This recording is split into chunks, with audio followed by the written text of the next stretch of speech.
Good evening to you all. இன்னும் ஒரு நிமிஷம் அல்லது 2 நிமிஷத்துல கிளாஸ் ஸ்டார்ட் பண்ணுவோம். யாரும் இணைஞ்சு கொள்றாங்களான்னு சொல்லி பார்த்துட்டு பேப்பர் ஒருக்கா ரீட் பண்ணி பாருங்க.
Good morning, good evening. நாங்கள் கிளாஸை ஸ்டார்ட் பண்ணுவோமா? தொடர்ந்து இணைஞ்சு கொள்றாக்கள் தொடர்ந்து இணைஞ்சு கொள்ளட்டும். முதலில் எங்களுடைய முதலாவது வகுப்பு பொது அறிவு வகுப்பு. சட்டக்கல்லூரி அனுமதி பரீட்சைக்குரிய முதலாவது பொது அறிவு வகுப்பு. அதனால உங்கள் அனைவருக்கும் எங்களுடைய நிறுவனம் டிஎல்சி நிர்வாகம் அது மாதிரி என்னுடைய வாழ்த்துக்களையும் சொல்றேன். உங்களுடைய கனவுகள் நனவாகி நீங்க சட்டத்தரணிக்குரிய நுழைவு பரீட்சையில சித்தி பெற்று சட்டத்தரணி என்று சொல்லப்படுகின்ற அந்த கனவை அடையணும் என்று சொல்லி உங்களுக்கு வாழ்த்து சொல்லிட்டு, இப்போ இந்த பரீட்சையை பொறுத்த வரைக்கும் ஆகஸ்ட் மாதம் நடைபெறப் போவதாக அந்த வெளியாகியிருக்கிற அந்த அறிவித்தல்ல இருக்குது. அப்போ ஒரு கடுமையான ஒரு போட்டி பரீட்சை இது. இது ஒரு தேசிய ரீதியில நடத்தப்படுகின்ற மிக முக்கியமான ஒரு பரீட்சை. பலதரப்பட்ட திறமையுடையவர்கள் ஒரு பொதுவான நோக்கத்துக்காக வந்து போட்டி போடுகின்ற ஒரு பரீட்சை. ஸோ அதனால மிக மிக கடுமையாக இருக்கிற காலங்களை நீங்க பயன்படுத்தி கொள்ளணும். பொது அறிவு அதே மாதிரி ஐக்கு இந்த 2 பாடங்கள்லையும் நீங்க எடுக்கிற புள்ளிகள் தான் கூடுதலாக உங்களினுடைய பெறுபர்களை அதிகரித்து உங்களை முதன்மை நிலைக்கு கொண்டு சென்று அந்த பட்டியல்ல உங்களோட பேரும் வாரத்துக்கான வழி ஏற்படுத்தும். ஸோ அதுக்காக பிளான் பண்ணுங்க. பிளான் பண்ணி ஒரு ஷெட்யூல் போடுங்க. எந்த நேரத்தில் என்ன சப்ஜெக்ட் படிக்கணும் என்ற ஒரு ஷெட்யூல் போடுங்க. அந்த ஓர்டர் படியே படிச்சீங்கன்னு சொன்னா சரி. மேக்சிமம் தேடுங்க. கடந்த காலத்துங்களில் நிறைய பரீட்சைகளுக்கு நாங்கள் வழிகாட்டியிருக்கோம். அதுகளில் வின் பண்ணினவங்க, அந்த பரீட்சைகளில் சித்தி பெற்றவங்க, அது தொழில்சார் பரீட்சையாக இருக்கலாம், ஏனைய பல்கலைக்கழக பட்டங்களை தொடர்றதுக்கான நுழைவு பரீட்சையாக இருக்கலாம். கடுமையான தேடல் இருக்கிறவங்க தான் வெற்றி பெற்றிருக்கிறாங்க. இப்போ லோ காலேஜ் என்ட்ரன்ஸ் எக்ஸாம் முதல் வந்து சட்டக்கல்லூரி செய்கிறது. இப்போ எக்ஸாமினேஷன் டிபார்ட்மெண்ட் தான் அதில் கூடுதலாக இன்வால்வ் ஆகுது. ஸோ இப்போ அதுக்கேற்ற மாதிரி பழைய பேப்பர்கள் எடுத்து பார்க்கறது, ஏற்கனவே புதிதாக செய்கிறாக்கள், ஏற்கனவே எக்ஸாம் செய்தாக்கள் யாரும் இருந்தால் அவங்களோட விஷயங்கள் எடுத்துக்கொள்வது ஒரு சரியான ஒரு ப்ராப்பராக ஒரு hard and smart work. Hard work smart work தான் இப்போ இருக்கிற கன்செப்ட். ஸோ அதுக்கேற்ற மாதிரி செய்தீங்கன்னு சொன்னால் உங்களுக்கு இலகுவாக இந்த பரீட்சையிலே சித்தி பெறக்கூடியதாக இருக்கும். நியூஸ் கேட்கிற வழக்கம் இருக்காக்கள் தொடர்ச்சியாக அந்த நியூஸ் கேளுங்க, அல்லது யூடியூப்ல இப்போ நிறைய நம்பக்கூடிய யூடியூப்களை பாருங்க. அதுல நிறைய நியூஸ் விடயங்கள் ஷேர் பண்றாங்க, அதை பாருங்க. அப்படி பழக்கம் இல்லாதாக்கள் இந்த எக்ஸாம் டைம் வரைக்குமாவது கொஞ்சம் பழகுங்க. ஏனென்றால் உங்களோட ஞாபக சக்தியை கூட்டுறதுக்கு லிஸ்னிங் அது மிக மிக முக்கியம். அது எந்த வானொலியாக இருக்கலாம், தொலைக்காட்சியாக இருக்கலாம், இணையதளமாக இருக்கலாம். அதுகளை அந்த விடயங்களை தேடுங்க. அது உங்களுக்கு ஹெல்ப்பாக இருக்கும். இப்ப மத்திய கிழக்கு விஷயம் என்றால் அதை தெரிஞ்சு கொள்ளுங்க. என்றால் எதிர்காலத்தில் இந்த மத்திய கிழக்கோடு தொடர்பான நிறைய வினாக்கள் போட்டி பரீட்சைகள்ல நிறைய எதிர்பார்க்கப்படுகிறது. வாரத்துக்கான வாய்ப்புகள் அதிகம் இருக்குது. ஸோ இப்போ அதுகளை பற்றி கொஞ்சம் தேடி ஆராய்ந்து வச்சுக்கொள்றது நல்ல. இப்போ சட்டக்கல்லூரியை பொறுத்த வரைக்கும் நீங்கள் அறிஞ்சிருப்பீங்க, நீங்கள் அப்ளிகேஷன் எல்லாம் பார்த்துருப்பீங்கன்னு நினைக்கிறேன். இருந்தாலும் அதை நாங்கள் மேலோட்டமாக உங்களுக்கு சொல்லிவிடுறேன். இப்போ விண்ணப்பங்கள் கோரப்பட்டிருக்கிறது. நீங்கள் வந்து இந்த ஏப்ரல் மாதம், இந்த மாதம் 30ஆம் தேதி 9 மணி வரைக்கும் தான் அப்ளை பண்ணலாம். இறுதி கட்டம் வரையும் வெயிட் பண்ணாதீங்க. முடியுமான வரைக்கும் எவ்வளவு கால நேரத்தோட அப்ளை பண்ண முடியுமோ அவ்வளவு கால நேரத்தோட அப்ளை பண்ணிக்கொள்ளுங்க. ஏனென்றால் 9 மணி வரைக்கும் தான் அந்த சிஸ்டத்தில் இருக்கும். பொதுவாக 17 வயது முடிந்தால் சட்டத்தரணிக்கான விண்ணப்பத்தை நாங்கள் நுழைவு பரீட்சைக்குரிய விண்ணப்பத்தை அப்ளை பண்ணலாம். இப்போ வந்து ஏ லெவல் வந்து முதல் கொஞ்சம் குறைவாக இருந்தது. இப்போ வந்து ஏ லெவலை பொறுத்த வரைக்கும் 2 சியும் ஒரு எஸ்ஸும் இருந்தால் தான் நாங்கள் இதில் அப்ளை பண்ணக்கூடிய வாய்ப்பு இருக்குது. 2 சியும் ஒரு எஸ்ஸும் இருக்கணும். அந்த நோட்டிஃபிகேஷன் நீங்கள் எல்லாரும் பார்த்துருப்பீங்க, உங்களுக்கு குழுமத்தில் பகிர்ந்திருப்பாங்க. ஸோ அதே மாதிரி ஓ லெவலில் தமிழ், எங்களுக்கு இங்கிலீஷ் வந்து கிரெடிட் பாஸ் வந்து தேவைப்படுது. உங்களோட பரீட்சை கட்டமைப்பை பொறுத்த வரைக்கும் 4 விதமான வினாப்பத்திரங்கள். அதில் பொது அறிவு, மற்றது எங்களோட ஐக்கு பார்ட், அடுத்தது வந்து தமிழ், இங்கிலீஷ். இதில் ஐக்குவும் ஜென்ரல் நாலேஜும் உங்களுக்கு வந்து 1 மணித்தியாலத்துக்குரிய பேப்பராக இருக்கும். ஐக்கு 1 மணித்தியாலம், அதே மாதிரி ஜென்ரல் நாலேஜ் 1 மணித்தியாலமாக இருக்கும். மற்றதில் வந்து லாங்குவேஜ், லாங்குவேஜ் வந்து இங்கிலீஷ் லாங்குவேஜ் 1.5 மணித்தியாலம், அதே மாதிரி தமிழ் ப்ரொஃபஷன்சி என்று சொல்றது அது 1.5 மணித்தியாலமாக இருக்கும். எல்லாத்துலேயுமே 40 புள்ளிகள் குறைந்தபட்ச புள்ளிகளாக இருக்கும். அதை எடுத்தா தான் நீங்கள் எலிஜிபிளாக பார்க்கப்படுவீங்க. ஸோ இப்போ இதுகள் தான் உங்களுடைய பேப்பர் கட்டமைப்பு. எப்படி மேக்சிமம் ஆகஸ்டில் நடத்துவாங்க. ஸோ அதுக்குரிய தயார்படுத்தலை நீங்கள் செய்து கொள்ளுங்க. பொது அறிவு பாடம் என்று சொல்ற நேரம், அது நாங்கள் கிட்டத்தட்ட ஒரு 4 வருடங்களாக நிறைய போட்டி பரீட்சைகளுக்காக பொது அறிவு பாடத்தை கற்பித்து கொண்டு வரோம். பொது அறிவு என்று சொல்றது நாங்கள் இலகுவாக படிக்கக்கூடிய ஒரு பாடம். எங்களுக்கு ஓரளவுக்கு திருப்பி திருப்பி அதை நாங்கள் வாசிக்கிற பொழுது அது எங்கிட்ட மைண்ட்ல பதிஞ்சிடும். மற்றது நாங்கள் அது ஒரு கஷ்டமான ஒரு பாடமாக அல்லது அதை படிக்கிறது மறக்குது அப்படின்னு யோசிக்காம அதை கொஞ்சம் இலகுபடுத்தி நாங்கள் படிச்சு கொள்ளலாம். புதிய புதிய நுட்பங்களை நாங்கள் உருவாக்கி கொள்ளலாம். இலகுவில் ஞாபகம் வைக்கிற மாதிரி ஒரு சுவாரஸ்யமாக நகைச்சுவையாக சில விடயங்களை ஞாபகம் வச்சு கொள்ளலாம். அல்லது நாங்களே ரெக்கார்ட் பண்ணி நாங்கள் கேள்வியும் விடையும் வாசிச்சுட்டு அதை ஃபோனில் ரெக்கார்ட் பண்ணி போட்டு நாங்களே அதை கேட்டுக்கொள்ளலாம். ஜூமில் படிப்பிக்கிற ரெக்கார்டிங்களை தெளிவாக திருப்பி திருப்பி கேட்கலாம். ஸோ இப்படியான விடயங்கள் மூலமாக நீங்கள் உங்களோட ஞாபக சக்தியை அதிகப்படுத்திக் கொள்ளலாம். அப்படி இல்லாட்டி ஒரு போட்டில் அல்லது ஒரு பேப்பரில் எழுதி ஒட்டி வைக்கிறது நாங்கள் அடிக்கடி பார்க்கக்கூடிய இடத்துல. இப்போ சர்வதேச தினங்கள்னா அது ஒரு இடத்துல இருக்கும். அப்போ அடிக்கடி ஒவ்வொரு நாளும் அதை நாங்கள் பார்க்குற பொழுது அது இலகுவாக எங்களோட ஞாபக சக்திக்கு வந்துடும். ஸோ அப்படி படிச்சு கொள்ளலாம். நியூஸ் கேளுங்க. நியூஸ் கேட்காட்டி உண்மையாக கஷ்டமா இருக்கும். ஏனென்றால் இன்றைக்கு இப்போ ஹோமோஸ் நீரிணை என்றது இப்போ கொஞ்ச காலமாக கூடுதலாக பிரபலமாக பேசப்படுகிற ஒரு பெயர். ஹோமோஸ் நீரிணை அது இப்போ இறுதியாக நடந்த கிராம அலுவலர். Recite it. சொல்லுங்க. Salam alaikum. Ah, recite and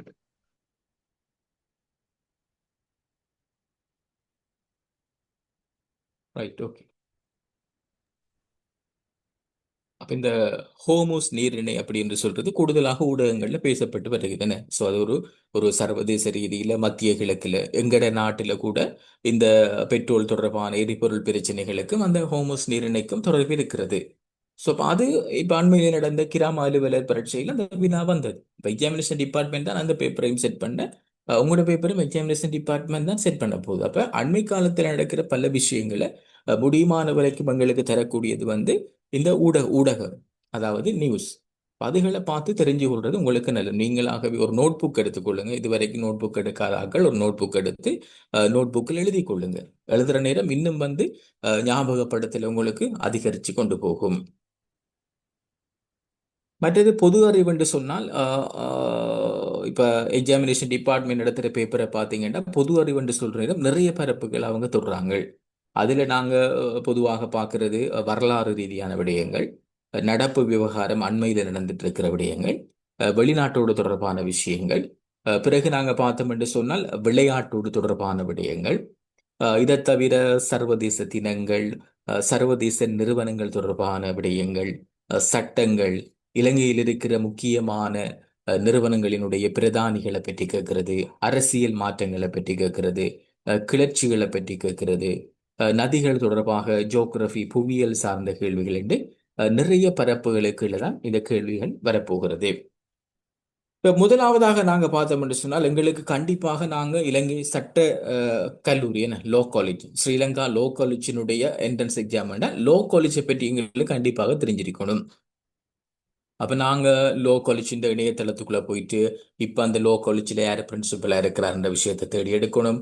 அது இப்போ உருவாக்கப்பட்டது, அந்த கோஆபரேட் கவுன்சில் என்று சொன்னால் என்ன, அதுல யாரு வந்து தலைவராக வரலாம் என்று சொல்லி அவங்களோட வரலாறு எபவுட் என்று சொல்லி ஒரு கோலம் இருக்கும். அதுல வரலாறு என்று சொல்லி போனீங்கன்னா நிறைய வாசிச்சு பாருங்க. அது நீங்க சட்டக்கல்லூரி பரீட்சை என்று இல்லை, எந்த ஒரு நிறுவனத்தினுடைய பரீட்சையோ அல்லது எந்த ஒரு ஜொப்புக்கும் போகிற பொழுது அதனுடைய வரலாறு தொடர்பான கேள்வி, இப்ப கிராம அலுவலர் தொடர்பான வரலாற்று கேள்வி வந்திருந்தது.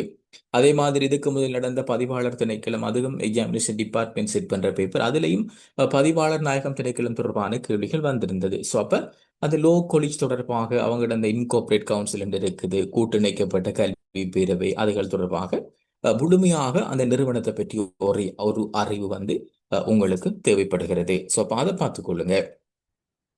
இதோட நாங்க ஒரு ஒரு சட்டம் படிக்கிறதுக்குரிய நுழைவு பரீட்சை என்று சொன்னால், அப்ப சட்டங்கள் தொடர்பாக எங்கட நீதி அமைச்சர் யாராக இருக்கிறாங்க, நீதி அமைச்சினுடைய செயலாளர் யாராக இருக்கிறாங்க, சட்டமாதிபராக யார் பணியாற்றி கொண்டிருக்கிறாங்க, சட்டமாதிபர் திணைக்களத்தை பற்றி அவங்க எப்ப ஆரம்பிக்கப்பட்டிருக்கும் அல்லது அவங்களினுடைய தொடர்பான சில பணிகள் என்ன, நோமலா தெரிஞ்சு வச்சுக்கொள்றது.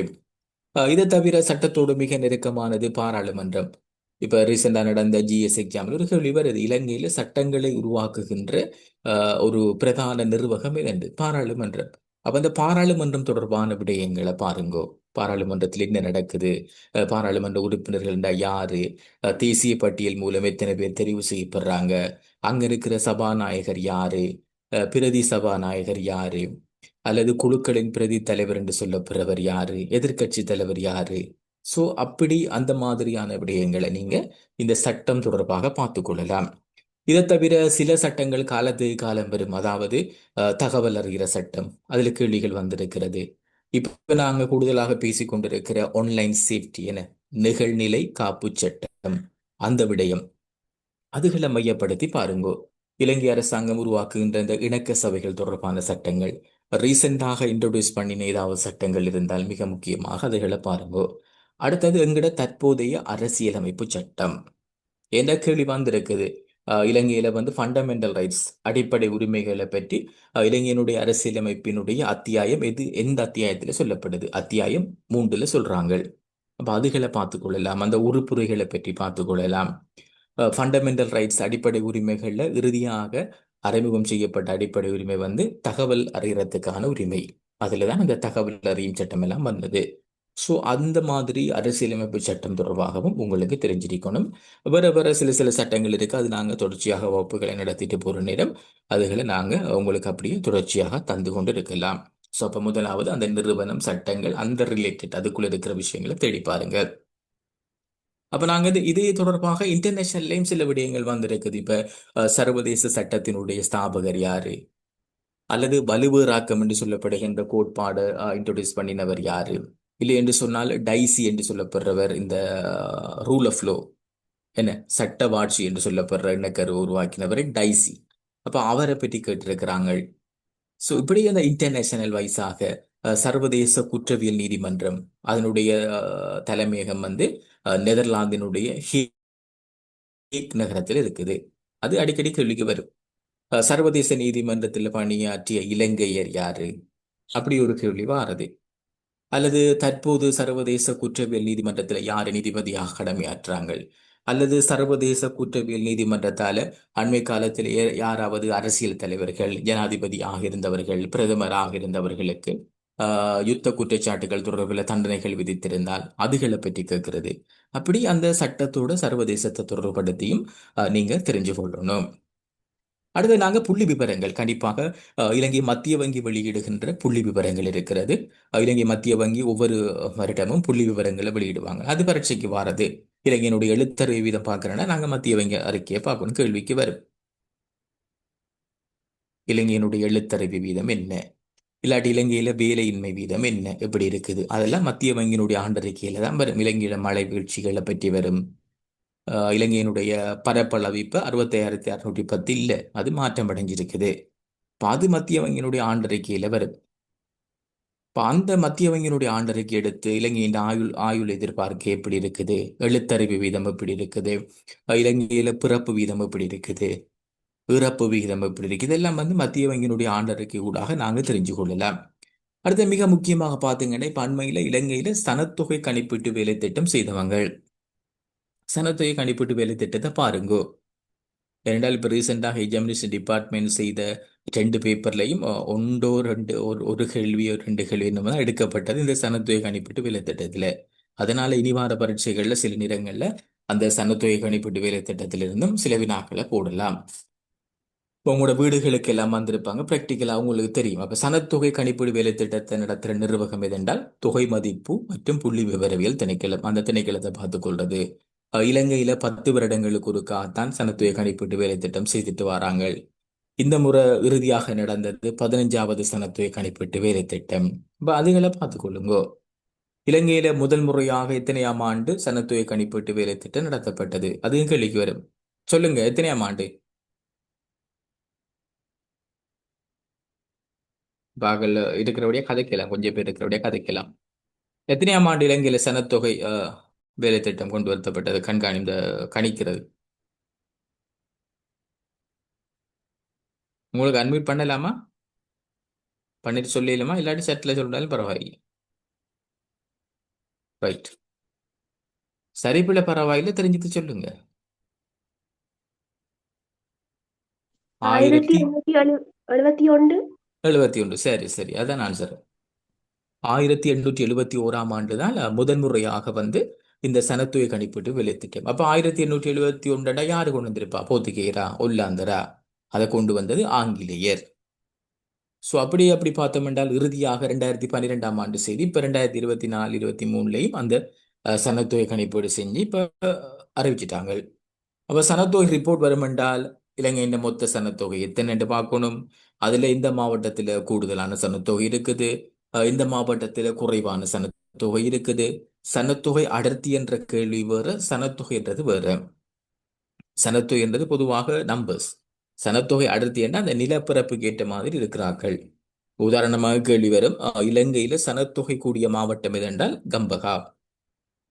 இலங்கையில சனத்தொகை அடர்த்தி கூடிய மாவட்டம் எது என்று கேட்டால் கொழும்பு. அப்ப சனத்தொகை அடர்த்தி என்றது வேற, சனத்தொகை அளவுன்றது வேற. ரெண்டுமே வேற வேற கன்செப்ட். அதுகளை பார்த்துக்கொள்ளணும். எங்க வந்து குறைவான சனத்தொகை இருக்குது, எந்த மாவட்டத்துல வந்து குறைவான சனத்தொகை, எதுல வந்து சனத்தொகை அடர்த்தி குறைய, எந்த பிரதேச செயலகத்துல சனத்தொகை அடர்த்தி கூட, எந்த பிரதேச செயலகத்துல சனத்தொகை குறைவாக இருக்கிறது, இந்துக்கள் எத்தனை, முஸ்லிம்கள் எத்தனை, சிங்களவர்கள் எத்தனை, அந்த பெர்சன்டேஜ் அப்படியான விடயம்.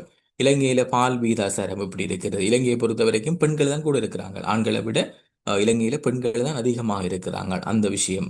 அப்ப நீங்க சென்சஸ் டிபார்ட்மெண்ட் வெப்சைட்டுக்குள்ள போனீங்கன்னா புள்ளி விவர அறிக்கை இருக்கும், அப்படியே டவுன்லோட் பண்ணி எடுத்துக்கொள்ளுங்க. அதை வாசிங்க வாசிங்க வாசிங்க, புது புது ஐடியா வரும், புது புது விளக்கங்களை நீங்க தெரிஞ்சு கொள்ளலாம்.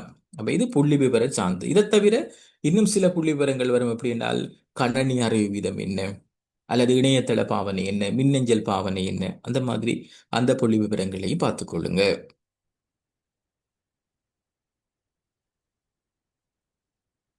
மற்றது நாங்க இலங்கையினுடைய வரலாற்று தகவல். இலங்கையினுடைய வரலாற்று தகவல் என்று நீங்க பாத்தீங்கன்னு சொன்னால் மன்னர் காலத்திலிருந்து கேள்வி போடுவாங்க. இலங்கையில பௌத்த மதத்தை அறிமுகம் செய்த மன்னர் யாரு, அல்லது எந்த மன்னரினுடைய ஆட்சி காலத்துல இலங்கையில பௌத்த மதம் வந்தது, மகிந்த தேரர் எங்க வந்து இறங்கினார், இங்க வந்த பிக்குனி யாரு, சங்கமித்தை என்ற விடயம், விஜயனும் எழுநூறு தொழில்களும் வந்தது. அதுக்கு பிறகு ஒவ்வொரு மன்னர்களாக பண்டுகாபயன்ல இருந்து பிறகு வந்த ஒவ்வொரு மன்னர்களை பற்றி கேட்பாங்க. பண்டுகாபயன் தான் அனுராதபுரத்தை தலைநகராக்கினார். புலனறுவைய சோழர்களிடமிருந்து மீட்டெடுத்தவர் வந்து முதலாம் விஜயபாகு. அப்ப இதெல்லாம் வந்து இந்த ஓலெவல் பிள்ளைகள வரலாற்று புத்தகங்களை வாசிச்சீங்கன்னா நிறைய வரலாற்று கேள்விகள் அந்த புத்தகத்திலிருந்து தான் வருகுது. அது நீங்க இந்த தக்சலாவென்று சொல்லி ஒரு வெப்சைட் இருக்குது பிள்ளைகள, அதுக்குள்ள போனா நீங்க டவுன்லோட் பண்ணிக்கொள்ளலாம். தக்சலாவென்று சொல்ற அந்த வெப்சைட்டுக்கு போனீங்கன்னா நீங்க அதை டவுன்லோட் பண்ணிக்கொள்ளலாம். அதிலிருந்து வரலாற்று கேள்விகளை தேடுங்க. இலங்கையினுடைய மன்னர்களை பற்றி, மன்னர்கள் கட்டிய குளங்களை பற்றி கேட்பாங்க. புராதன காலத்தில் அந்த குளக்கட்டுகளுக்கு எப்படியான தொழில்நுட்பங்களை பயன்படுத்தி இருக்கிறாங்க என்ற விஷயங்கள் கேள்வி வந்திருக்குது. அப்படி பரீட்சைகள் திணைக்களம் கேள்வி போட்டிருக்குது. கலிங்கட் தொட்டி என்ற அந்த குல கட்டமைப்புகள், மற்றது அந்நிற அந்த காலத்தில் இந்த மாதிரியான தொழில்நுட்பங்கள் பயன்படுத்தப்பட்டது என்று கூறிய ஆதாரங்கள் என்ன இருக்குது. இப்போ தாதுசேன மன்னனால கட்டப்பட்ட அந்த கலாவாவி ஜோத கால்வாய் அதெல்லாம் இன்றைக்கும் ஒரு பிரம்மாண்டமான டெக்னிக்காக பார்க்கப்படுது. இப்படி இந்த இவ்வளவு சாய்வாக அந்த காலத்தில் கட்டியிருக்கிறாங்க, நீரோட்டம் உள்ளதாக இப்படி கட்டியிருக்கிறாங்க என்றது இன்றைக்கும் ஒரு அதிசயமாக பார்க்கப்படுது. சிகிரியா தொடர்பான விடயங்கள், சிகிரியாவை யாரு கட்டினாங்க, அது மரபுரிமையாக இருக்குது இலங்கையில. மற்றது கலாசார என்ன அனுராதபுரம், புலனறுவை, கண்டி, இது இலங்கையினுடைய கலாசார முக்கோண வலயம் என்றது. அந்த அந்த மாதிரியான விடயங்கள் கலாசார மாவட்டங்கள் என்று சொல்றது. அப்ப மன்னர்கள் காலத்திலிருந்து புராதன காலம் வரையான வரலாற்று விடயங்களை பாருங்க. மிக முக்கியமாக கேள்வி வரும், அதாவது மருத்துவம் செய்கின்ற மன்னர் ஒரு ஆள் இருப்பார், விலங்குகளுக்கு மிருகங்களுக்கு மருத்துவம் செய்கிற புத்ததாச மன்னன் என்று. அது கேள்விக்கு வந்திருக்குது பரீட்சைகள் திணைக்களத்தினுடைய மாஸ் பேப்பர்கள்ல அந்த மாதிரியான கேள்விகள் வந்திருக்குது. பிறகு நமக்கு தெரியும் போத்துக்கீர் வாரார், ஒல்லாந்தர் வாரார், ஆங்கிலேயர் வாரார். அப்ப போத்துக்கீர் என்ன செஞ்சாங்க, எத்தனையாம் ஆண்டு வந்தாங்க, போத்துக்கீர் பயன்படுத்திய பைலா அப்படியான சில சொல் இன்றைக்கும் பாவனையில் இருக்கு. அந்த சொற்களை போட்டுட்டு கேட்கறது, யார் அதை கொண்டு வந்தது, போத்துக்கேயர் கோட்டைகளை கட்டினாங்களா, இங்க அவங்க முதல்ல இறங்கினாங்க, இறங்கின அந்த ஆளுநர் அல்லது பொறுப்பான ஆள் யாரு, போத்துக்கேயர் பிறகு ஒல்லாந்தர்கிட்ட ஆட்சி பொறுப்பை கொடுக்குறாங்க, ஒல்லாந்தர்ல யாரு வந்தாங்க, ஒல்லாந்தர் தான் அது தோம்புதோர் கந்தோர் என்ற சொல்லெல்லாம் ஒல்லாந்தருக்குரியதே. இலங்கையில சட்டத்துறையை பொறுத்த வரைக்கும் கேள்வி வாரது மிக முக்கியமான ஒரு விஷயம், பொது சட்டம், ஆர்டிஎல், ரோமன் டச்சு சட்டம், ஆர்டிஎல் ரோமன் டச் லோ. அப்ப இந்த ஆர்டிஎல் என்ற கன்செப்டை இலங்கையில் அறிமுகம் செய்தாக்கள் போர்த்துகேயர், போர்த்துகேரியில உள்ளாந்தர். ஆர்டிஎல் என்கின்ற சட்டத்தை இலங்கையில் அறிமுகம் செய்தாக்கள் உள்ளாந்தர். அப்ப அது கேள்விக்கு வந்திருக்குது. ஆர்டிஎல் என்றது இலங்கையினுடைய பொது சட்டம். அப்ப சட்டமானவர்களுக்கு அதை பற்றி தெரிஞ்சிருக்கணும். இவங்களை பற்றி பாருங்க. பிறகு ஆங்கிலேயர் பற்றி இன்றைக்கு நீங்க லோ காலேஜ் என்ட்ரன்ஸ் எக்ஸாம் எழுதுறீங்கன்னா அதுக்கு ஆங்கிலேயர் காரணமே. இந்த லோ காலேஜ் என்ற கன்செப்டை கொண்டு வந்தாக்களே ஆங்கிலேயர் தான். 1874 இப்ப அவங்க 150வது ஆண்டு நிறைவையும் லோ காலேஜ் 2024 கொண்டாடிட்டு. அப்ப இதுக்கு ஆங்கிலேயர் காரணம். ஆங்கிலேயர் என்ன செஞ்சாங்க, இலங்கையில் அரசியலமைப்புகளை கொண்டு வந்தாங்க, பல்கலைக்கழகங்களை கொண்டு வந்தாங்க, எங்களுக்கு சுதந்திரம் என்ற ஒரு விஷயத்தை தந்தாங்க. நிறைய விஷயம், நீதித்துறை கட்டமைப்புகள் உண்டு, ரயில்வே ட்ராக் உண்டு, பெருந்தோட்ட பயிர், தேயிலை. அப்ப அதுக்குள்ள வரணும், தேயிலை இப்ப இன்ட்ரோடியூஸ் பண்ணப்பட்டது, எங்க தேயிலை வந்தது, ரப்பர் தொடர்பான விடயங்கள், அந்த அவ்வளவும் எங்களுக்கு தெரிஞ்சிருக்கணும். அப்படி ஒரு ட்ராக்ல நாங்க உண்டா படிச்சாதான் அது எங்களுக்கு மறக்காது.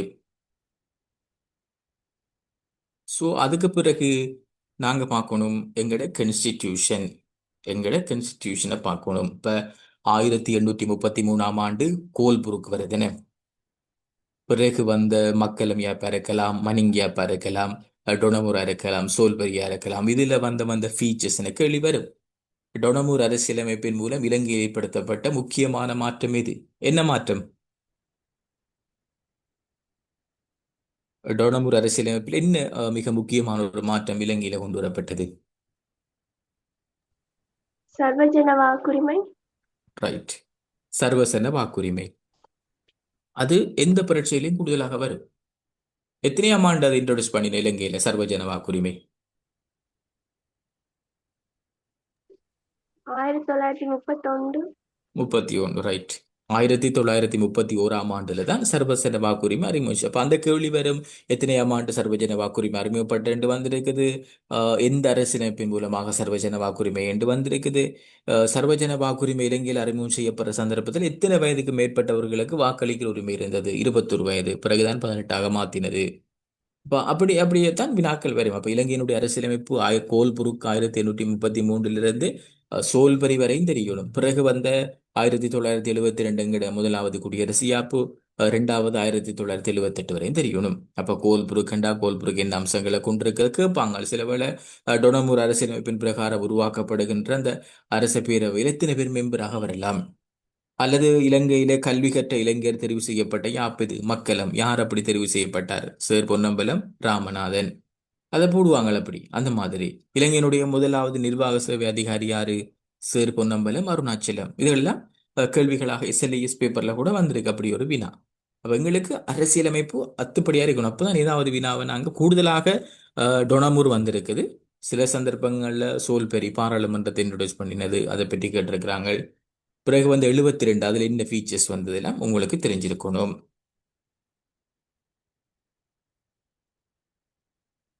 அப்ப எங்களுக்கு கான்ஸ்டிடியூஷன் பிறகு இப்ப இருக்கிற 78ஆம் ஆண்டு அரசியலமைப்பு பாத்தீங்கன்னா நிறைய திருத்தம் வந்திருக்கு என்ன இப்ப கிட்டத்தட்ட 22 21 எல்லாம் நிறைய திருத்தம் வந்தது என்ன சோ அதுல மிக முக்கியமான திருத்தம் 19ஆவது திருத்தம் என்ன ஜனாதிபதியினுடைய அதிகாரத்தை குறைச்சது வேற வேற சுயாதீன ஆணைக்குழுக்களை உருவாக்கினது பிறகு வந்து பிறகு 22 எல்லாம் வந்து பிறகு அதுக்கு பிறகு அவங்களோட டபுள் சிட்டிசன் அவங்களுக்கு அந்த டுவல் சிட்டிசன்ஷிப்பை வந்து கேன்சல் பண்ணியிருந்தது அதே மாதிரி 13ஆவது அரசியலமைப்பு திருத்தம் அடிக்கடி வரும் இந்திய இலங்கை ஒப்பந்தத்தின் மூலமாக உருவாக்கப்பட்ட திருத்தம் 13ஆவது அரசியலமைப்பு திருத்தம் 1987ஆம் ஆண்டு கொண்டு வரப்பட்ட திருத்தம் மாகாண சபைகளை இன்ட்ரோடியூஸ் பண்றதுக்காக இலங்கையில் வந்த ஒரு திருத்தம் 13ஆவது அரசியலமைப்பு திருத்தம் என்ன இப்படி இந்த 13ஆவது அரசியலமைப்பு திருத்தம் என்னத்துக்காக கொண்டு வரப்பட்டது அதில் மாகாண சபை இந்த மற்றது 13ஆவது அரசியலமைப்பு திருத்தத்தில் வந்து மாகாண சபையை பற்றி பாருங்க அங்க இருக்க ஆளுநரை பற்றி கேள்வி வரும் இலங்கையில ஆளுநரை நியமனம் செய்கிற அதிகாரம் யாருக்கு இருக்கு ஜனாதிபதிக்கு இருக்கு இன்னொரு கேள்வி வந்துருச்சு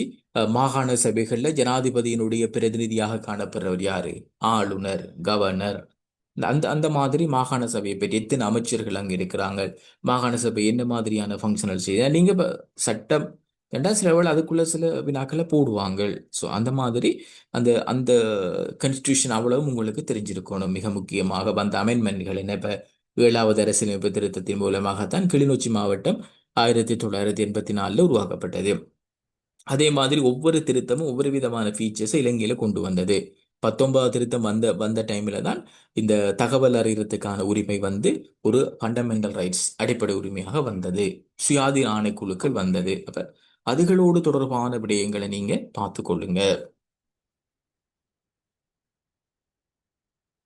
வரலாறை பார்க்கணும் பிறகு அதுக்கு வந்து பிறகு பார்த்தா இந்த சர்வதேச ரீதியில வழங்கப்படுகின்ற மிக முக்கியமான பரிசுகள் இப்ப நோபல் பரிசு வந்து ஒவ்வொரு வருடமும் வழங்குவாங்க மிக முக்கியமாக 6 பிரிவுகள்ல அது வழங்கப்படுறது நீங்க பாத்தீங்கன்னு சொன்னால் மருத்துவம் ரசாயனவியல் பௌதிகவியல் பிறகு பாத்தீங்கன்னு சொன்னால் பொருளாதாரம் இலக்கியம் சமாதானம் இந்த 6 பிரிவுகளுக்கு வழங்கப்படும் அப்ப லேசா நீங்க இந்த நோபல் பரிசு எந்த 6 பிரிவுக்கு வழங்கப்படுறது என்ற ஞாபகம் வைக்கிறதுக்கு அந்த சயின்ஸோட தொடர்பான விஷயத்தை பாருங்க சயின்ஸோட பௌதிகவியல் வருது ரசாயனவியல் வருது மருத்துவம் வருது இது மூன்றும் ஒன்றா ஞாபகம் வச்சுக்கொள்ளுங்க பக்கத்தில் வந்து ஞாபகம் ரசாயனவியல் பௌதிகவியல் மருத்துவம் பிறகு ஏனைய 2 வார நேரம் இலக்கியம் வருது பொருளாதாரம் வருகிறது அங்கால சமாதானம் அப்ப மூன்று மூன்று 6 விடயம் நோபல் பரிசு எத்தனையாம் ஆண்டு உருவாக்கப்பட்டது அதுல ஹிஸ்டரி 1901ஆம் ஆண்டு நோபல் பரிசு உருவாக்கப்பட்டது 1901ஆம் ஆண்டு யாரால் உருவாக்கப்பட்டது ஆல்ஃபிரட் நோபல் இதெல்லாம் நாங்க பிறகு கேள்வியா பார்க்கலாம் பட் உங்களுக்கு வந்து சில ஒரு இன்ட்ரடக்ஷனை சொல்றதுக்காக நான் சொல்லிட்டு இருக்கிறேன் ஆல்ஃபிரட் நோபல் என்றவர் தான் நோபல் பரிசு இன்ட்ரோடியூஸ் பண்ணினவர் 1901ஆம் ஆண்டு ஆல்ஃபிரட் நோபல் அப்ப நாங்க பொதுவாக நோபல் பரிசு படிச்சுட்டு போறோம் எப்படி என்று கேட்டால் இப்ப நான் சொன்ன இந்த 6 துறைகளுக்கும் எந்த எக்ஸாம் எந்த கரண்ட்லி இயர்ல எக்ஸாம் நடக்குதோ அந்த இயர்ல கடைசியாக நோபல் பரிசு வழங்கினாக்கள் லிஸ்ட் உங்களுக்கு தெரிஞ்சிருக்கணும் நேரடியாக வரும் சில சந்தர்ப்பங்கள் என்ன வாங்கடா நோபல் பரிசினுடைய வரலாற்றுக்குள்ள போடுவாங்க எப்போது உருவாக்கப்பட்டது யார் அதை நோபல் பரிசை இன்ட்ரோடியூஸ் பண்ணினது எந்த நாடு ஸ்வீடன் தான் அதை இனிஷியேட் பண்ணினது ஸ்வீடன் இந்த அல்ஃபிரட் நோபல் வந்து வெடிமருந்தை கண்டுபிடிச்சவர் வெடிமருந்தை கண்டுபிடிச்ச அல்ஃபிரட் நோபல் தான் அதனால நிறைய உயிரிழப்புகள் வருதுன்றதால அவர் நாட்டுக்கும் உலகத்துக்கும் நல்லது செய்கிறாக்களுக்கு அந்த பணத்திலிருந்து அவர் வந்து இப்படி இந்த பரிசுகளை வழங்கி என்கரேஜ் பண்ணி கொண்டிருக்கிறாங்க நோபல் ஆல்ஃபிரட் என்றவர் நினைவாக மற்றது நோபல் பரிசை பொறுத்த வரைக்கும் கேட்பாங்க கூடுதலான இளம் வயதில் நோபல் பரிசு எடுத்தால் யாரு அப்படி இல்லாட்டி நோபல் பரிசு எடுத்த முதலாவது பெண் யாரு இப்ப இளம் வயதில் நோபல் பரிசு எடுத்தா மலாலா யூசப் சாய் பாகிஸ்தான் அந்த தலிபான்களால் ஒரு காலத்துல சுடப்பட்ட ஒரு சிறுமி அவ இப்ப பெரியாள் அவக்குத்தான் குறைந்த வயதில நோபல் பரிசு கிடைச்சது இல்லை என்றால் நோபல் பரிசை பெற்றுக்கொண்ட இலக்கியத்துக்கு நோபல் பரிசு பெற்றுக்கொண்ட முதலாவது ஆசிய நாட்டவர் யார் சொல்லுங்க பாப்பன் தெரிஞ்ச ஒரு ஆள் உலகத்துல இலக்கியத்துக்காக நோபல் பரிசு பெற்ற முதலாவது ஆசிய நாட்டவர் யார் ரவீந்திரநாத் தாகூர் அது கேள்விக்கு வந்திருக்கு வேற வேற விதமாக எத்தனையாம் ஆண்டு வழங்கப்பட்டது நன்மையில் ஒரு எக்ஸாமினேஷன் டிபார்ட்மெண்ட் கேள்வி எத்தனையாம் ஆண்டு வழங்கப்பட்டது 1913 அதை நீங்க ஞாபகம் வச்சுக் கொள்ளலாம் என்றால் இதே மாதிரி ஒரு கேள்வி வருது அப்படி என்று கேட்டால் டைட்டானிக் விபத்து எத்தனையாம் ஆண்டு இடம்பெற்றது டைட்டானிக் விபத்து எத்தனையாம் ஆண்டு இடம்பெற்றது? 1912. டைட்டானிக் விபத்து இடம்பெற்று 1912. அப்ப டைட்டானிக் விபத்து இடம்பெற்று அடுத்த வருஷம் தான் இவருக்கு இலக்கியத்துக்கான நோபல் பரிசு கிடைச்சிருக்கு. அல்லது இலக்கியத்துக்கான நோபல் பரிசு கிடைக்கப்பெற்று அதுக்கு முதல்ல தான் டைட்டானிக் விபத்து நடந்திருக்கு. அப்ப இது ரெண்டையும் ஒரு லிங்க்ல வச்சுங்க. எப்படி மகளே டைட்டானிக் விபத்து ஓரளவுக்கு ஞாபகம் வைக்கலாம் மைண்ட்ல. இந்த டைட்டானிக் என்ற ஒரு திரைப்படமாக வந்தது, அது அடிக்கடி பேசுறது எங்களோட உணர்வுகளோடு தொடர்பான ஒரு விஷயம். அப்ப அது சிம்பிளா ஞாபகத்தில் இருக்கும். அப்ப டைட்டானிக் 1912. நோபல் பரிசு ரவீந்திரநாத்துக்கு அடுத்த வருஷம் 1913. அப்படியே ஞாபகம் வச்சிங்கன்னா இன்னும் கொஞ்சம் மனசுல இலகுவாக பதிஞ்சு கொள்ளும். அந்த நோபல் பரிசை பாருங்க என்ன மாதிரி, யாரு, எப்படி அது வழங்கப்படுறது. கேள்விகள் அப்படித்தான் வந்திருக்குது. முதல் முறையாக சமாதானத்துக்கான நோபல் பரிசு பெற்றால் யாரு? பெண் என்று சொன்னால் மேரி கியூரி என்ற ஒரு பெண்மணி இருக்கிறார், மேரி கியூரி அம்மையார். அவ பௌதிகவியலுக்கு நோபல் பரிசு எடுத்திருக்காவு, ரசாயனவியலுக்கும் எடுத்திருக்கிறாவு. நோபல் பரிசு வரலாற்றில பெண் அவதான். அவங்களோட பிள்ளைகள், அவங்களோட ஹஸ்பண்ட் எல்லாம் குடும்பமாக கூட நோபல் பரிசு எடுத்திருக்கிறாங்க. ரேடியம் என்று சொல்லப்படுகின்ற அந்த ரசாயனத்தை கண்டுபிடிச்சது அவதான். அப்படி நோபல் பரிசு தொடர்புபடுத்தி வாருது. மற்றது ஒஸ்கார். ஒஸ்கார் என்று சொல்றது சினிமா துறைக்கு அமெரிக்காவால வழங்கப்படுறது. அமெரிக்காவில் எந்த இடத்தை வச்சு இந்த நோபல் இந்த ஒஸ்கார் விருது வழங்கப்படுது? எங்க வச்சு வழங்கப்படுது அமெரிக்காவில்?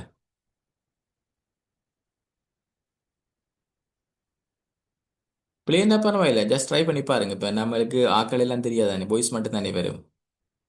ட்ரை பண்ணி பாருங்க, சொல்லுங்க. பிள்ளைய பற்றி யோசிக்கங்க, அது பிரச்சனை இல்லை, நம்ம படிச்சு கொள்ளலாம், தேடிக்கொள்ளலாம். எந்த நகரத்தில் வழங்கப்படும்? வாஷிங்டன். வாஷிங்டன். வேறு? ரைட். வழங்கப்படுறது வந்து லொஸ் ஏஞ்சல், அமெரிக்காவினுடைய லொஸ் ஏஞ்சல். அப்ப அமெரிக்காவினுடைய லொஸ் ஏஞ்சல் என்றது கலிபோர்னியா மாநிலத்தில் இருக்கிற ஒரு நகரம். அங்கதான் வந்து இந்த நோபல், இந்த சாரி நோபல் இல்ல, ஒஸ்கார் விருது வழங்கப்படுது. இப்ப இந்த லொஸ் ஏஞ்சல் அண்மையில கொஞ்சம் போட்டி பரீட்சையில கேள்விகளுக்காக வந்திருக்கு. லொஸ் ஏஞ்சல் ரெண்டு ரெண்டு விதமான கேள்வி வந்திருக்கு. அப்படி என்று கேட்டால், ஒன்று வந்திருக்கிறது 2028ஆம் ஆண்டு ஒலிம்பிக் போட்டி எங்க நடக்க போகுது. 2028ஆம் ஆண்டுல ஒலிம்பிக் போட்டி எங்க நடக்க போகுது என்றால் அமெரிக்காவினுடைய லொஸ் ஏஞ்சல். குறிச்சு கொள்ளுங்க, இது இது கேள்வி. அங்கதான் கிரிக்கெட் இந்த முறை சேர்க்க போறாங்க. அடுத்தது இப்ப அண்மையில காட்டுத்தீ, இப்ப போன வருஷம் அமெரிக்காவுல காட்டுத்தீ பரவி கடுமையான சேதங்கள் வந்து, அது இந்த இடம் அதிகம் லாஸ் ஏஞ்சல் தான். அப்ப நாங்க இதுகளை இப்படி இப்படி தொடர்புபடுத்தி, அப்ப நீங்க படிக்கிற போது என்ன வேண்டாம், ஒரே மாதிரியான விஷயம் வேற வேற விடயங்களை கொண்டு இருக்கும். அது ஒரு பேஜில் எழுதுங்க. இப்ப நீங்க 1912 டைட்டானிக் வேதனை உங்களுக்கு தெரிஞ்சா, நீங்க படிக்கிற போது 1912 வேறு ஏதாவது வரும், அதையும் அதுக்கு எழுதுங்க. அப்ப கடைசி நேரம் ரிவிஷன் செய்யறதுக்கும் லேசி, மறக்காம படிக்கிறதுக்கும் லேசாக இருக்கும். அது ஒஸ்காரோட தொடர்பான. அப்ப சிறந்த திரைப்படம் எது, சிறந்த ஆவண திரைப்படம் எது, நடிகர் யாரு, துணை நடிகர் யாருன்ற விஷயத்தை தெரிஞ்சு கொள்ளுங்க. மற்றது இன்னும் ஒரு பரிசு வந்து புக்கர். புக்கர் என்று சொல்லப்படுறது பிரித்தானியாவால் வழங்கப்படுற ஒரு ஒரு உயர் விருது. இலக்கியத்துக்காக தான் அது வழங்கப்படுறது. பிரித்தானியாவால இலக்கியத்துறைக்கு வழங்கப்படுறது. அதுல ரெண்டு விதமாக இருக்கும்.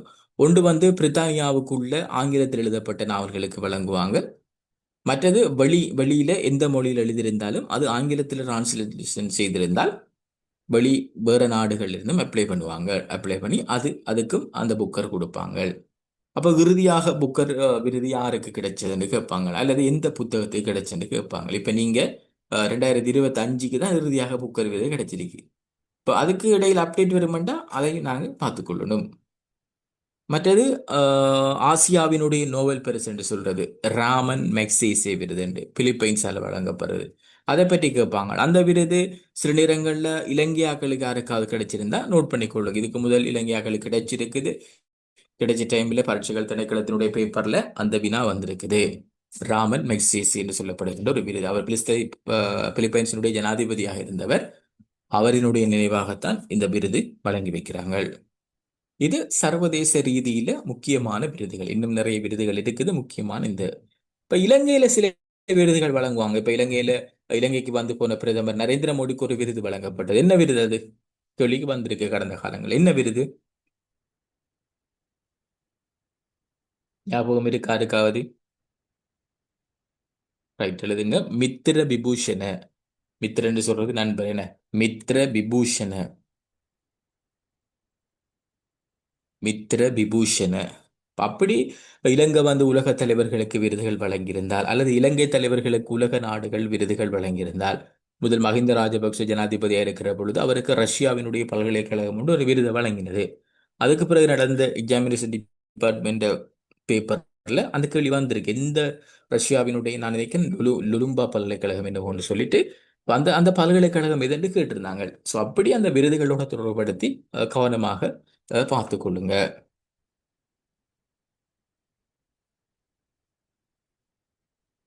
அடுத்த ஸ்போர்ட்ஸ், விளையாட்டு கவனமா, விளையாட்டுக்கு கேள்விகள் வருகுது. இப்ப இலங்கையைச் சேர்ந்த விளையாட்டு வீரர்கள் சர்வதேச ரீதியில சாதிச்சா கண்டிப்பாக அதை அறிஞ்சு கொள்ளுங்க, அது வரும். இப்ப அந்த டேபிள் டென்னிஸ்ல வந்து ஒரு 13 வயது மாணவர் வந்து வேர்ல்ட் ரேங்க் எடுத்திருந்தவர். இப்ப ஜிஎஸ் இதுல வந்து அது சொல்லியிருக்கலையா வந்தது. அப்ப வெளிநாட்டுல நடக்கிற ஸ்போர்ட்ஸ், இலங்கையில் நடக்கிற சர்வதேச ஸ்போர்ட்ஸ், இதுல இலங்கையர்கள் சாதிச்சா கண்டிப்பாக அதை பாருங்க, கண்டிப்பாக வரும். அது முதல் அந்த தருசி கருணாரத்ன வந்து ஆசிய விளையாட்டுப் போட்டியில பதக்கம் எடுக்கிற நேரம் அந்த கேள்வி வந்தது. பிறகு ஹமிந்து மெண்டிஸ் வந்து கிரிக்கெட்டினுடைய பிதாமகன் என்று சொல்லப்படுற டொனால்ட் பிரெட்மனுடைய சாதனையை சமன் செய்த நேரம் அவருக்கு ஒரு விருது கொடுத்தவங்க, அதுகள் எல்லாம் வந்திருந்தது. அப்படி அந்த ஸ்போர்ட்ஸோட தொடர்பானது. இத சர்வதேச ரீதியில நிறைய ஸ்போர்ட்ஸ் இருக்குது. இப்போ ஒலிம்பிக், ஒலிம்பிக் எத்தனையாம் ஆண்டு ஸ்டார்ட் பண்ணப்பட்ட நவீன ஒலிம்பிக்? எத்தனையாம் ஆண்டு? எந்த நாட்டில முதல் முதல் ஒலிம்பிக் நடந்தது? கிரேக்கம். கிரேக்கம். கிரேக்கத்தினுடைய எதென்ஸ் நகர்ல தான் நவீன ஒலிம்பிக் நடந்தது. நவீன ஒலிம்பிக் நடந்தது 1869ஆம் ஆண்டு. நவீன ஒலிம்பிக் நடந்தது 1869ஆம் ஆண்டு. 1869ஆம் ஆண்டு இன்னும் ஒரு முக்கியமான விஷயம் நடந்திருக்கு. இந்த கடல் போக்குவரத்து அல்லது கடல் வியாபாரம், சர்வதேச வியாபாரம், கப்பல் போக்குவரத்து, இதுகள்ல மிக முக்கியமான ஒரு மைல்கல் 1869 இடம்பெற்றது. என்ன விஷயம்? இப்ப நாங்க 1869 என்னத்துக்கு படிச்சோம்? 1869ஆம் ஆண்டு என்ன விஷயத்துக்கு படிச்சோம்? அதாவது நவீன ஒலிம்பிக் அறிமுகம் செய்தது. இதே மாதிரி பரீட்சைக்கு வரக்கூடிய இன்னும் ஒரு முக்கியமான விடயம் 1869 நடந்தது. என்னது? இப்ப ஹோமுஸ் நீரிணை. Right right. இப்ப ஹோமுஸ் நீரிணை மாதிரி தான் இந்த சுயஸ் கால்வாயும், அதாலேயும் நிறைய கப்பல்கள் பயணிக்கிறது. சுயஸ் கால்வாய் கேள்விக்கு வந்திருக்கு. அந்த அந்த விஷயம், சுயஸ் கால்வாய், பனாமா கால்வாய் எந்த நாட்டோட தொடர்படுத்திருக்குது, எப்ப உருவாக்கப்பட்டது, அப்படி கேள்விகள் போட்டுருக்கிறாங்க. ஸோ அப்படி தொடர்புபடுத்தி படிச்சீங்கன்னு சொன்னால் உங்களுக்கு இலகுவா இருக்கும் இந்த ஞாபகப்படுத்தலுக்கு.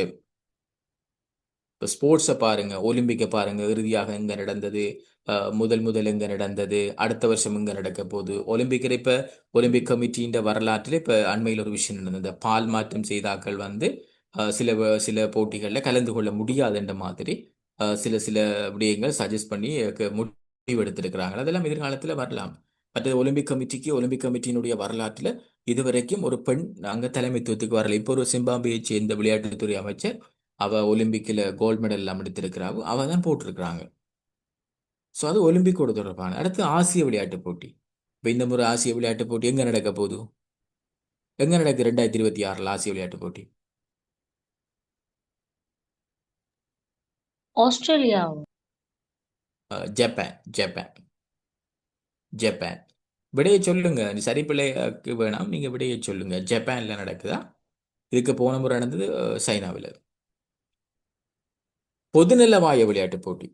பொதுநலவாய விளையாட்டு, இப்போ அவங்க சொன்ன ஒரு விஷயம், ஆஸ்திரேலியான்றது பொதுநலவாய விளையாட்டு போட்டி நடக்கிறதுக்கு இருந்தது. ஆனா அதுக்கும் பிறகு கேன்சல் பண்ணிட்டாங்க.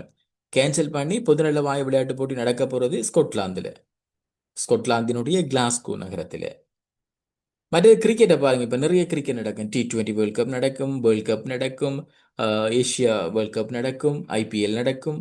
இதை தவிர வேற போட்டிகள் நடக்கும். அப்ப இதுகளில் யாரு வெற்றி பெறா? இறுதியா T20 இலங்கையில் நடந்தது, இந்தியாவில் நடந்தது. இந்தியா வின் பண்ணினது.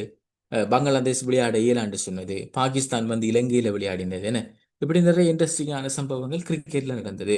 அப்போ ஒரு கிரிக்கெட் போட்டி என்று சொன்னால் அது எந்த கிரவுண்ட்ல நடக்குது, யாரை வின் பண்றாங்க, இது எத்தனையாவது தொடர் விளையாட்டாக இருக்கிறது, எப்ப வந்து முதல் நடந்தது, அந்த மாதிரி பார்த்துக்கொள்ளுங்க. இப்ப ஜிஎஸ் எக்ஸாமில் ஒரு கேள்வி வருது, கிராண்ட் ஸ்லாம் பட்டத்தோடு தொடர்புடைய விளையாட்டு tennis. Table tennis tennis tennis தான் கிராண்ட் ஸ்லாம்போட தொடர்பான விளையாட்டு. டென்னிஸா டேபிள் டென்னிஸ்னு சொல்லாமல் டென்னிஸ்ன்னு சொல்லுங்க, டென்னிஸ். அதில் நிறைய இருக்குது. விம்பிள்டன் இருக்குது, அமெரிக்க பகிரங்க போட்டி என்று இருக்குது, ஆஸ்திரேலிய பகிரங்க என்று இருக்குது, என்ன அப்படி எல்லாம் போட்டிகள் இருக்கு. அப்போ அந்த அந்த விளையாட்டு தொடர்பாக தெரிஞ்சுக்கொள்ளும். சில நேரம் கேட்பாங்க, உத்தியோகபூர்வமாக மரதன் ஓடுறேன்னு சொன்னால் எத்தனை கிலோமீட்டர் ஓடணும், அப்படி கொஞ்சம் அட்வான்ஸாக கூட சில கேள்விகள் இந்த ஸ்போர்ட்ஸில் வந்திருக்குது. கண்டிப்பாக அதுகளில் கவனம் செலுத்திக் கொள்ளுங்கோ. கிரிக்கெட் வீரர்கள உயிரிழப்புகளாக இருக்கலாம், அல்லது இலங்கையில் கிரிக்கெட் தொடர்புள்ள அந்த சர்வதேச கிரிக்கெட் கட்டுப்பாட்டு சபையினுடைய தலைமைத்துவ பதவிகள், அப்படியான விஷயங்கள், இலங்கை கிரிக்கெட் வீரர்களுடைய சாதனைகள் என்று விளையாட்டு மிக முக்கியமாக விளையாட்டு கால்பந்தாட்ட போட்டி இப்போ 2026 அமெரிக்கா, கனடா, மெக்சிகோவில் நடக்க போகுது. அமெரிக்கா, கனடா, மெக்சிகோவில் 3 நாடுகளில் தான் 2027 நடக்க போகுது. அப்போ இறுதியாக சாம்பியன் ஆகினது அர்ஜென்டினா. அந்த கால்பந்தாட்டத்தை தொடர பாருங்கோ. அப்படி விளையாட்டுகள் கண்டிப்பாக மிக மிக முக்கியம்.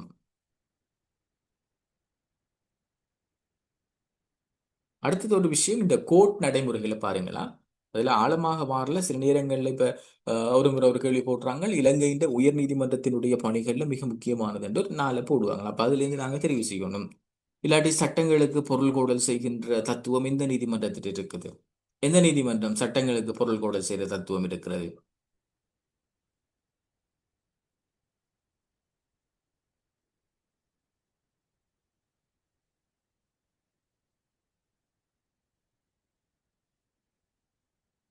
உயர் நீதிமன்றம், சுப்ரீம் கோர்ட். சுப்ரீம் கோர்ட், உயர் நீதிமன்றம், சுப்ரீம் கோர்ட். அப்போ அதை பார்த்துக்கொள்ளுங்க. மேக்சிமம் அதுகளுக்குள்ள கீழே வரும். ஆட்கொணர்வு மனு எந்த நீதிமன்றத்தில் விசாரணை செய்வாங்க? மேன்முறையீட்டு நீதிமன்றம், மேல் நீதிமன்றம், என்ன இப்படிலாம் இருக்குது. அதுகளெல்லாம் பார்க்கணும். டிவோர்ஸ் வழக்குன்னா அது எங்கே போகும்? அது ஒரு மாவட்ட நீதிமன்றத்துக்கு போகும். நீதவான் நீதிமன்றம் இருக்குது, இடையில மாகாண மேல் நீதிமன்றம் என்று இருக்குது. இப்படி அந்த நீதிமன்றத்தினுடைய ஸ்ட்ரக்சர்கள் அங்கே வழங்கப்படுற சில விடயங்களையும் நாங்கள் லேசாக அவ்வளோ ஆழமாக பார்க்காட்டியும் சும்மா ஒரு டச்சப் ஒன்று செய்துட்டு போகணும். அடுத்தது மிக முக்கியமாக கரண்ட் அப்டேட். நிறைய கேள்வி இப்போ எக்ஸாமினேஷன் டிபார்ட்மெண்ட் நடத்துகிற பேப்பரில் கூட கரண்ட் அப்டேட் வருது. ஹோமோஸ் நீரிணை, அதுக்கு முதல் இஸ்ரேல் அடிக்கிற நேரம் அந்த B2 விமானம், ஏன்னா அணு உலைகளை தகர்த்தது B2 விமானம் என்ற ஒரு விமானம் ஈரானில், அதெல்லாம் கேள்விக்கு வந்திருந்தது. இப்போ கரண்ட் அப்டேட் இப்போ பார்த்தீங்கன்னா மத்திய கிழக்கு விவகாரம் கடுமையாக போகுது. என்ன அதில் ஹோமுஸ் நீரிணை இருக்குது. இப்போ எங்கே இந்த ஈரானுக்கும் அமெரிக்காவுக்கும் இடையிலான பேச்சுவார்த்தை நடத்துறதுக்கு தீர்மானம் எடுத்திருக்கிறாங்க? எங்கே? கரண்ட் அப்டேட், மிக முக்கியமான கேள்வி. எங்கே வரும்? பாகிஸ்தான். பார்த்தீங்களா, பாகிஸ்தான். அப்போ அந்த கரண்ட் அப்டேட்டோட தொடர்படுத்திருக்கணும். பாகிஸ்தான் இன்னொரு பக்கம் ஆப்கானிஸ்தானோட சண்டை பிடிச்சு கொண்டிருக்கு. ஆனால் அவங்க இப்போ இவங்களே சமாதான பேச்சுவார்த்தை அவங்க இடத்த கூட்டியிருக்கிறாங்க. அப்படியே அந்த நாடுகள பிரச்சனைகள் என்ன நடக்குதுங்கண்டு நாங்களும் ஒரு அவதானம் செலுத்தினா அது போட்டி பரீட்சையில் எங்களுக்கு ஹெல்ப்பாக இருக்கும். பாகிஸ்தான் ரைட் ஆன்சர், சரி. என்ன அப்போ அதில் இப்போ பேச்சுவார்த்தை நடந்த உடனே நாங்கள் பார்க்கணும் யார் வாரா அதில் கலந்து கொள்கிறாங்க. கன்ஃபார்ம் ஆனது இப்போ அமெரிக்காவுக்கு வைஸ் பிரசிடென்ட்டும் வாரதாக சொல்லப்படுது. அதெல்லாம் பந்தத்துக்கு பிறகு அது என்ன விளக்கம் பண்ணி நாங்கள் அதில் முக்கியமாக பார்த்துக்கொள்ளலாம். ஸோ அந்த கரண்ட் அப்டேட் ஃபுல்லாக தெரியணும். கரண்ட் அப்டேட்னு சொல்கிறப்ப இப்போ ஆட்சி மாற்றங்கள் நடக்கலாம், அல்லது பிரதமர்கள் மாறிட்டு போகலாம். அவங்க தொடர்பான விடயம் கரண்ட்லியாக இலங்கையில் என்ன நடக்குது, இலங்கையில் என்ன மாதிரியான விடயங்கள் நடக்குது, கரண்ட்லியாக உங்களை சுற்றி நடந்து கொண்டிருக்கிற விடயங்கள். இப்போ எந்த நாட்டில் தேர்தல் நடந்து ஜனாதிபதி வந்திருப்பாங்க, சில நாடுகளில் ஜனாதிபதிகள் அரெஸ்ட் பண்ணியிருப்பாங்க, சில நாடுகளில் ஜனாதிபதி பதவி விலகிட்டு போயிருப்பார். இதெல்லாமே கரண்ட் அப்டேட் என்ற விஷயத்துக்குள்ள வரும். அடுத்தது இலங்கையில சில ப்ராஜெக்ட் இன்ட்ரோடியூஸ் பண்ணுவாங்க. இப்போ அரசாங்கத்தை பார்த்தீங்கன்னா காலத்துக்கால ஒவ்வொரு பீரியட்ல அந்த காலத்தில் மஹிந்த சிந்தனை, சுபீர் சக்தி நோக்கன்னு சொல்லி கோத்தபாய ராஜபக்ச இருக்கிற பொழுது, பிறகு 100 நாள் வேலை திட்டம் என்று நல்லாட்சி அரசாங்கம். இப்போ என்ன, என்ன வேலை திட்டம்? இப்போ இருக்கிற கவர்மெண்ட் கூடுதலாக ஒரு ஒரு ஒரு பேர் அடிக்கடி சொல்லிக்கொண்டு இந்த வேலை திட்டம் என்று சொல்லுவாங்க. என்ன வேலை திட்டம் தெரியும் உங்களுக்கு? எந்த வேலை திட்டம்? கிளீன் ஸ்ரீலங்கா. இப்போ எல்லா விஷயத்தையும் பார்த்தீங்கன்னா கிளீன் ஸ்ரீலங்கா, கிளீன் ஸ்ரீலங்கான்னு சொல்லுவாங்க. இப்போ புறக்கோட்டை பஸ் ஸ்டாண்ட் திறந்து வைக்கப்பட்டிருக்கேன்னா அதுக்குமே என்ன கிளீன் ஸ்ரீலங்கா வேலை திட்டம் என்று சொல்லுவாங்க. அந்த கிளீன் ஸ்ரீலங்கா வேலை திட்டம் ஒரு அரசாங்கத்தின் ப்ராஜெக்ட். அதை பார்த்துக்கொள்ளுங்க. அதுக்கு வெப்சைட் என்ன, அதுக்கு ஜப்பான் உதவி செய்து, எந்த நாடு உதவி செய்து, அதனுடைய துணைப்பொருள் என்ன, அந்த வளமான நாடு, அது அரசாங்கத்தின் துணைப்பொருள். வளமான நாடு என்ன, அது நாங்கள் பார்ப்போம் அந்த கேள்வியெல்லாம். ஸோ அப்படி அதனுடைய துணைப்பொருள் கிளீன் ஸ்ரீலங்கா வேலை திட்டம், அந்த வெப்சைட்டினுடைய அட்ரஸ், என்னென்ன ப்ராஜெக்ட் வந்து கிளீன் ஸ்ரீலங்கா வேலை திட்டம் செய்கிறாங்க, அது வந்து விழுமியங்களோடு தொடர்பட்டதாக இருக்கிறது, வேறு வேறு கன்செப்டுகளோடு தொடர்புபடுத்தி அதுகளையும் நீங்கள் தெரிஞ்சு கொள்ளணும். அது இலங்கை அரசாங்கத்தின் ப்ராஜெக்ட். போதைப்பொருள் ஒழிப்பு தொடர்பாக இப்போ அண்மையில் பதிவாளர் திணைக்களத்தில் அந்த இது வந்து நேரடியாக தமிழில் வந்துச்சு, முழு நாடும் ஒன்றாகன்ற அந்த கன்செப்ட். ஆனால் ஜிஎஸ் எக்ஸாமில் சிங்களத்தில் போட்டாங்க. அதாவது சிங்கள எழுத்துல போடாம சிங்கள சொல்ல தமிழ் போட்டாங்க. அதான் அதுல கொஞ்சம் குழம்பிட்டாங்க. சில பள்ளிகள் குழம்பிட்டாங்க. அப்ப நாங்க சில நேரங்கள்ல நீங்க படிக்கிற பொழுது எங்கேயாவது சும்மா சிங்களத்துல அப்படி சொன்னா பிரேக்கில் எழுதி வச்சுக்கொள்ளுங்க. இந்த ஒரு இதுல போட்டபடியா நாங்க அதையும் தெரிஞ்சு கொள்றது எங்களுக்கு பெட்டர். அப்ப இலங்கையில நடக்கிற ப்ரொஜெக்டர் பெயர் முழு நாடும் ஒன்றாக. இப்ப மின்சாரத்தை அல்லது எரிசக்தியை சேமிக்கிறதுக்கு ஒரு திட்டம் இப்ப ஒரு கிழமைக்கு லான்ச் பண்ணியிருந்தவங்க என்ன, சுரைக்கும் இலங்கான்னு சொல்லிட்டு. ஸோ அப்படி புதுசு புதுசாக அது நீங்கள் இலங்கை அரசாங்கத்தில் ஒஃபிஷியல் வெப்சைட்டுகள் இருக்குது. news.gov.lk, ஜனாதிபதி செயலகத்தினுடைய மீடியா டிவிஷன் வெப்சைட்டுகள், கவர்மெண்ட் வெப்சைட் இருக்குது, கவர்மெண்ட் இன்ஃபர்மேஷன் சென்டர் வெப்சைட், அதுக்கெல்லாம் சரியா வடிவாக போடுவாங்க. ஏன்னால் 100% கவர்மெண்டோட தொடர்பான விஷயம்ன்றதால அதை கொஞ்சம் வடிவாக விரிவாக எழுதுவாங்க. அதுகளை ரீட் பண்ணுங்க. ரைட், ஓகே, ஆன்சர் போட்டுருங்க. கிளீன் ஸ்ரீலங்கா. இப்போ இதெல்லாம் இப்போ நான் என்ன படிக்கிற கன்செப்டில் நாங்கள் பிறகு பார்ப்போம். உங்களுக்கு ஒரு முதலாவது கிளாஸ் முடியுமான வரைக்கும் ஒரு இன்ட்ரடக்ஷன் தரணுமென்றதுக்காக நான் சொல்லிட்டு போகிறேன். இப்போ இதுகளை தொடர்புபடுத்தி பார்த்துக்கொள்ளுங்க, என்ன விஷயம் இதுக்குள்ளே வருது என்று சொல்லிட்டு. அடுத்தது உலக தலைவர்கள். இப்போ நாங்கள் டொனால்ட் ட்ரம்ப் அடிக்கடி சொல்லி கொண்டிருக்கிறோம். என்ன அங்கால ஈரானில் பார்த்தீங்கன்னு சொன்னால் என்ன புதிதாக வந்துடுற கமேனி, மொஜிதபா கமேனி என்று சொல்லி அவர், அல்லது அயத்துல்லா கமேனி இதுக்கு முதல் இருந்தவர். அங்கால பெஞ்சமின் நெத்தன்யாகு, இஸ்ரேலை பொறுத்த வரைக்கும் என்ன அப்படி அந்த உலக தலைவர்கள் தொடர்பாக அவங்களுக்கு ஏதாவது விருதுகள் வழங்கப்பட்டால், அல்லது உலக தலைவர்கள் ஆட்சி மாற்றங்கள் நடந்து இப்ப நேபாளத்தில் ஆட்சி மாற்றம், பங்களாதேஷில் ஆட்சி மாற்றம் என்ன, அப்ப புதிதாக வந்தவர்கள் என்ன புரட்சி அங்க நடந்தது, ஏதாவது ஜனாதிபதிகள் கைது செய்யப்பட்டாங்களா? இப்ப பங்களாதேஷில் ஜனாதிபதியா பிரதமராக இருந்த அவ வந்து ஷேக் ஹசீனா, அவ வந்து இப்ப இந்தியாவில் இருக்கா. அப்படி நிறைய மாற்றங்கள் உலகளாவிய ரீதியில வருகிற பொழுது அதுல நீங்க கவனம் செலுத்தணும். அதான் ஆட்சி மாற்றங்கள். உலக தலைவர்கள் கேட்பாங்க, கனடாவினுடைய பிரதமர் யாரு, கனடாவினுடைய பிரதமர் யாரு, மார்க் ஹனி. மார்க் ஹனி அவர் தான் கனடாவினுடைய பிரதமர். இப்படி வரும். அமெரிக்காவினுடைய துணை ஜனாதிபதி யாரு, அல்லது அமெரிக்காவினுடைய ஜனாதிபதி டொனால்ட் ட்ரம்பினுடைய கட்சி என்ன, அமெரிக்க ஜனாதிபதி டொனால்ட் ட்ரம்பினுடைய கட்சி என்ன வந்திருக்கு பரிசோதனை திணைக்களத்தில்? குடியரசுக்கு குடியரசுக் கட்சி என்ன, ரிபப்ளிக் பார்ட்டி என்று சொல்றது. அங்க இன்னும் ஒரு கட்சி இருக்கு, அந்த கட்சி என்ன, ஜனநாயக கட்சி. ஜனநாயக கட்சி என்ன. ஸோ அப்படி அந்த அந்த மாதிரி கேள்விகள் வந்திருக்குது. ஸோ அப்படி தொடர்புபடுத்தி பார்த்துக்கொள்ளுங்கோ. அது உலக தலைவர்களை பற்றி நாங்கள் முழுமையாக பார்த்துக்கொள்ளணும். அடுத்தது இன்டர்நேஷனல் ஆர்கனைசேஷன். இப்போ இன்டர்நேஷனல் ஆர்கனைசேஷன் கண்டிப்பாக ஐக்கிய நாடுகள் சபை இருக்கும். ஏன்னா யுனைடெட் நேஷன். அப்போ ஐக்கிய நாடுகள் சபை தொடர்பான கேள்விகள் என்றால் எத்தனையாம் ஆண்டு ஆரம்பிக்கப்பட்டது? 1945 ஆரம்பிச்சிருக்காங்க. இப்போ 2025 80வது ஆண்டு பூர்த்தி போனது ஐக்கிய நாடுகள் சபைக்கு. அப்போ அந்த ஐக்கிய நாடுகள் சபை தொடர்பான விடயங்கள், ஐக்கிய நாடுகள் சபை எப்போது உருவாக்கப்பட்டது, அவங்களோட நோக்கம் என்ன, அவங்களோட அந்த அந்த பொடி கட்டமைப்பு எப்படி இருக்கு, செட்டப் என்ன, அங்க வந்து பாதுகாப்பு சபை என்று இருக்குது, பொது சபை என்று இருக்குது, வேற வேற பிரிவுகள் இருக்குது. ஸோ அதுகளோட நிர்வாகங்கள் எப்படி இருக்குது. ஐக்கிய நாடுகள் சபை உருவாக்கப்பட்ட டைமில் முதலாவது பொதுச் செயலாளர் நாயகமாக செயலாளர் நாயகமாக யார் இருந்தது, இப்ப செயலாளர் நாயகமாக யார் இருக்கிறார், அவர் எந்த நாடு அவர். மற்ற ஐக்கிய நாடுகள் சபை கீழே வர ஒவ்வொரு நிறுவனம், யுனெஸ்கோ கல்வி கலாச்சாரத்துக்கு பொறுப்பாக இருக்கிறது, யுனிசெஃப் என்று சொன்னால் சிறுவர்களுக்கு பொறுப்பாக இருக்கிறது. இந்த அமைப்புகளினுடைய ஃபங்க்ஷன் என்ன, இந்த அமைப்புகள் இத்தனையாம் ஆண்டு உருவாக்கப்பட்டது, இந்த அமைப்புகளினுடைய தலைமைச் செயலம் எங்க இருக்கு, யுனெஸ்கோட தலைமைச் செயலம் எங்க இருக்கு.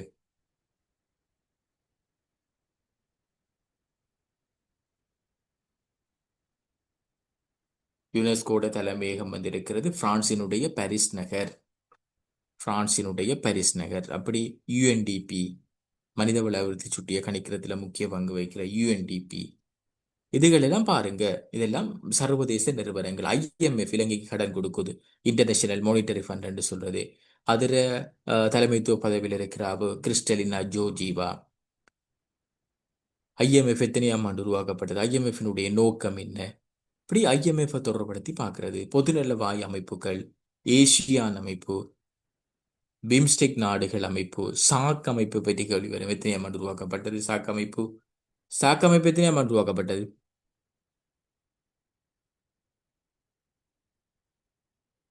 1985. ஸோ இப்போ அந்த மாதிரி நீங்க அந்த சர்வதேச அமைப்புகள் அவ்வளவும் யாரு தலைவர், எங்க ஹெட் குவார்ட்டர்ஸ் இருக்குதுன்ற அந்த தொடர்பு அவ்வளவும் தெரிஞ்சிருக்கணும். அதுல நேட்டோ அமைப்பு இப்ப கூடுதலாக அமெரிக்க ஜனாதிபதி சொல்லி கொண்டிருப்பாரு, ஈரானுக்கு அடிக்கிறதுக்கு நேட்டோ சப்போர்ட் தரல. நேட்டோன்றது மிக முக்கியமான நார்த் அட்லாண்டிக் ட்ரீட்டி ஆர்கனைசேஷன், வட அத்திலாந்திக் ஒப்பந்த நாடுகள். அப்ப அந்த நேட்டோ எப்போ உருவாக்கப்பட்டது? 1949. அவங்களோட தலைமையகம் எங்க இருக்குது? ஸோ இதுகளை இந்த விஷயங்களை தெரிஞ்சு கொள்ளுங்க. அதுதான் இன்டர்நேஷனல் ஆர்கனைசேஷன். இன்னும் நிறைய இருக்குது. அதுகளெல்லாம் நாங்கள் படிக்கக்குள்ள பார்த்துட்டு போகலாம். அடுத்த 78க்குரிய அமெண்ட்மெண்ட் எல்லாம் பாருங்க, அது சொல்லிட்டேன். 78க்குரிய அமெண்ட்மெண்ட் எல்லாம் பாருங்க, சொல்லிட்டேன். மற்ற இன்னும் ஒரு விதமான கேள்வி வரும். அறிஞர்கள் சொல்லுகிற கருத்துக்கள், ஏதாவது கருத்துக்களை போட்டுட்டு இந்த கருத்தை சொன்னது யாரு? நெல்சன் மண்டேலாவா, நீல் ஆம்ஸ்ட்ரோங்கா, அல்லது மகாத்மா காந்தியா, அப்படி இல்லாட்டி அமெரிக்காவினுடைய ஜனாதிபதியாக இருந்த அப்ரஹாம் லிங்கனா என்று அந்த சொல்ல போட்டு அதுகளை கேட்பாங்க. அந்த விஷயத்தை யாரு இன்ட்ரோடியூஸ் பண்ணி, அல்லது ஒரு அறிஞர் மாறு ஜனாதிபதி மாறு அவங்க எழுதிய புத்தகங்களை போட்டுட்டு உலகத்துல பிரபலமான ஆட்கள் எழுதிய புத்தகத்தை போட்டுட்டு அதை ஆறு எழுதினது, இந்த புத்தகத்தை எழுதியவர் யார்? இப்படி விதம் விதமான கேள்விகள் அந்த கேட்டகரிஸுக்குள்ள வரும். அடுத்து நாங்க இந்த விண்வெளித்துறை தொடர்புல பார்க்கணும். இப்ப விண்வெளித்துறையை நீங்க பாத்தீங்கன்னு சொன்னால் 5 நாடுகள் மிக முக்கியமாக விண்வெளித்துறையில் இருக்கிறாங்க. என்ன 5 நாடு? அந்த 5 நாடு சொல்லுங்க பாப்போம். விண்வெளித்துறையில் இன்றைக்கு சாதிச்சிருக்கிற 5 நாடுகள், ஸ்பேஸ் எலைட் கிளப்ஸ்ல இருக்கிறார்கள். எது அந்த 5 நாடும்? ஜப்பான், இந்தியா, ரஷ்யா, சீனா, அமெரிக்கா. ரஷ்யா, சீனா, அமெரிக்கா. இறுதியாக ஜாயின் பண்ணினது அதுல ஜப்பான். ஜப்பான் தான் இறுதியாக ஜாயின் பண்ண அது கேள்விக்கு வந்திருக்குது. அப்ப விண்வெளியோட தொடர்படுத்தி இப்ப அண்மை காலத்தில் இப்ப அநேகமாக அடுத்து வரக்கூடிய மிக முக்கியமான கேள்வி, கிட்டத்தட்ட 50 வருஷத்துக்கும் அதிகமான காலத்துக்கு பிறகு அமெரிக்கா வந்து நிலவுக்கு வந்து ஒரு விண்கலத்தை ஏவி இருக்குது. அதை பாருங்க, என்னது 50 வருட காலம் மிக முக்கியமாக ஊடகங்கள்ல கூடுதலாக பேசப்பட்ட ஒரு விஷயம்.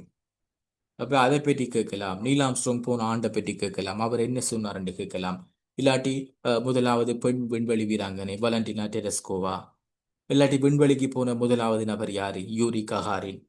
இப்ப அண்மை காலத்துல விண்வெளியில தொடர்ச்சியாக தங்கியிருந்து போட்டு வந்த விண்வெளி விஞ்ஞானி பெண் யாரு? அவ யாரு? யார வந்த ரீசெண்டா? சுனிதா வில்லியம்சன். சுனிதா வில்லியம்ஸ். இன்னொரு ஆள் வந்தார், அவோட வில்மோர். அது கொண்டு வந்தது எலன் மாஸ்கினுடைய ஸ்பேஸ் தான். ஸோ அப்படி அப்படி பார்த்துக்கொள்ளுங்க. அதை தொடர்புபடுத்தி பார்த்தீங்கன்னு சொன்னால் உங்களுக்கு இன்னும் விளங்குற தன்மை இருக்கும்.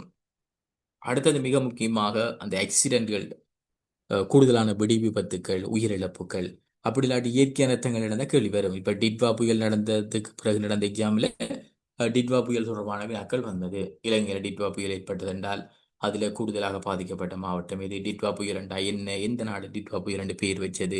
புயலுக்கு பெயர் வைக்கிறது என்ன மாதிரி? என்ன அப்ப அந்த அந்த பேக்ரவுண்டை பாருங்க. இப்ப இந்த டிட்வா புயல் இலங்கைக்கு நிறைய பாதிப்பு. இப்ப இலங்கையில பாடசாலைகள் மீள் நிர்மாணம் செய்யப்படுறது, காசு வேணும். அப்ப நிறைய பாதிப்புகள் ஏற்படுத்தியது இந்த டிட்வா புயல். கூடுதலான உயிரிழப்புகள் பதிவாகினது கண்டி மாவட்டத்துல.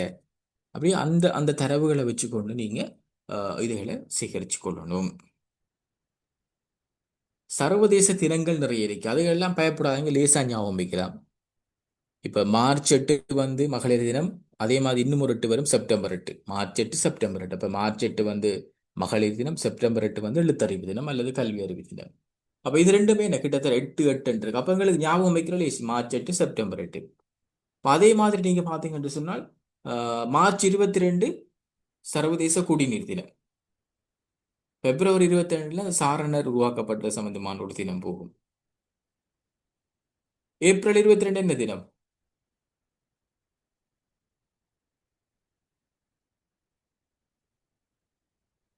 ஏப்ரல் 22 சர்வதேச புவி தினம். சர்வதேச புவி தினம். சூழல் தினத்தை பற்றி கேட்பாங்க. சூழல் தினம், சுற்றாடல் தினம், அதில் வந்திருக்குது. சூழல் தினம், சுற்றாடல் தினம், அப்படி அனைத்து விதமான சர்வதேச தினங்களையும் தெரிஞ்சு கொள்ளுங்க. சில இடங்களில் சர்வதேச தினம் இலங்கையில கொண்டாடக்கூடிய ஏதாவது துணை பொருள் இருந்தால் அதுகளையும் பார்த்துக் கொள்ளணும். மற்ற ஜியோகிரபி சார்ந்த கேள்விகள். இப்ப கேள்வி வரும், இலங்கையினுடைய பெரிய மாவட்டம், இலங்கையின் பெரிய மாவட்டம் எது? அனுராதபுரம். அனுராதபுரம். என்ன சோ அப்படி இலங்கையினுடைய பெரிய மாவட்டம் எது? இலங்கையில் அதிகமான மாவட்டங்களை கொண்ட மாகாணம் எது? வட மாகாணம். அல்லது இலங்கையினுடைய பரப்பளவு என்ன மாதிரி? அது ஜியோகிரபி சார்ந்து வர கேள்விகள். அப்படியான கேள்விகளையும் நாங்கள் பார்த்துக் கொள்ளணும். மற்றது இலங்கையில் நடக்கிற எலெக்ஷன்கள். இப்ப அண்மை காலத்தில் உள்ளூராட்சி மன்றம் இறுதியாக நடந்தது. அது 2018ஆம் ஆண்டு கொண்டு வந்த அமெண்ட்மெண்ட் திருத்தத்தின் மூலமாகத்தான் அந்த இது நடந்தது. வட்டாரமும் வீதாசாரமும் தொகுதி வாரியும் சேர்ந்த மாதிரி அந்த செட்டப் நடக்குது. ஸோ அந்த எலெக்ஷனில் பாருங்க என்ன மாதிரி நடக்குது. இப்படி சில கேள்வி வேறு, இந்த தேர்தலில், பாராளுமன்ற தேர்தலில் அனுரகுமார திசாநாயக்க எடுத்த வாக்குகளின் வீதம் என்ன என கேள்விகளை போடலாம்.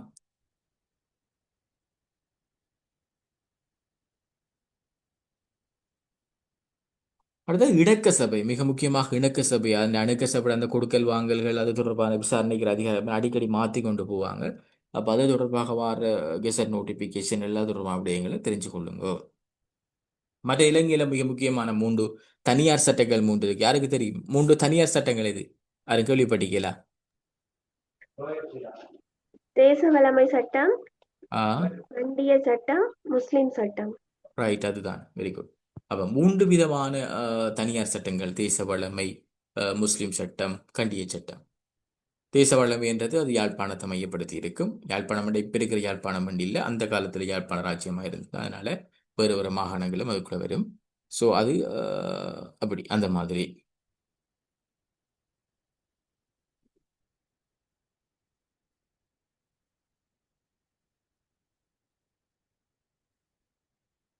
ஸோ இப்படியான விடயங்களை பார்த்துக் கொள்ளுங்க. தேச வளமை, முஸ்லிம் சட்டம் இருக்குது. இலங்கையில் இருக்கிற முஸ்லிம்கள் எங்க இருந்தாலும் அந்த சட்டம் ஏற்புடையதா இருக்கும். இலங்கையின் வரலாற்றை பார்க்கும்போது ஆளுநர்கள், இலங்கையுடைய முதலாவது ஆளுநர், இறுதி ஆளுநர், கண்டி ராஜ்யம் கைப்பற்றப்பட்ட போது ஆளுநராக இருந்தது என்று அந்த பேக்ரவுண்ட் தகவலும் உங்களுக்கு தெரிஞ்சுக்கணும். இது ஒரு சமர். இதை தவிர இன்னும் நிறைய விடயங்கள் இருக்குது. எங்களுக்கு நோமலாக நாங்கள் ஒவ்வொரு கிளாஸ்கள்லையும் பார்க்குற பொழுது எங்களுக்கு அது தொடர்பான விடயங்களை நாங்கள் தெரிஞ்சு கொள்ளலாம். படிக்கிற பொழுது அந்த ஆர்கனைசேஷன் ஒவ்வொரு டாப்பிக்காக எடுத்து நீங்கள் அனலைஸ் பண்ணி வழியாக படிங்க. ஒரு நோமலாக ஒரு சப்ஜெக்ட் படிக்கிற மாதிரி படிச்சீங்கன்னா ஜெனரல் நாலேஜ் வந்து உங்களுக்கு இலகுவாக இருக்கும். கண்டிப்பாக அந்த கரண்ட் அப்டேட் பாருங்க. ஒவ்வொரு நாளும் ஒவ்வொரு விதமான நிறைய அப்டேட் வந்து கொண்டிருக்குது.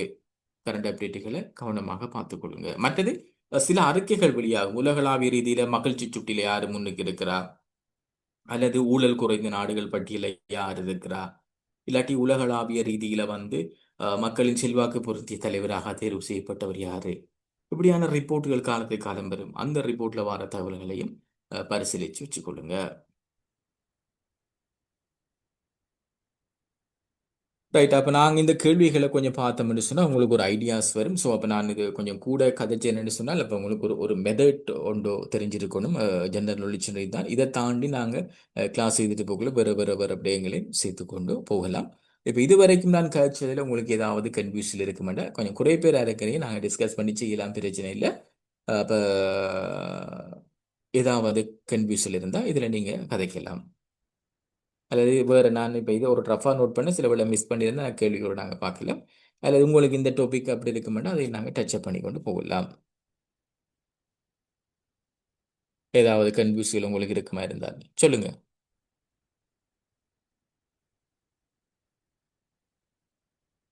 Right, okay. ரைட். இல்லைன்னா பரவாயில்ல, மெசேஜை போட்டு விடுங்க. கதைக்கிறதுக்கு சில நேரம் டிஸ்டர்ப் பண்ணி யோசிச்சிங்கன்னு சொன்னால் மெசேஜை போட்டு விட்டீங்கன்னா ஓகே. ரைட். அப்போ நான் கேள்வியை பார்ப்போம். சரி, ஓகே.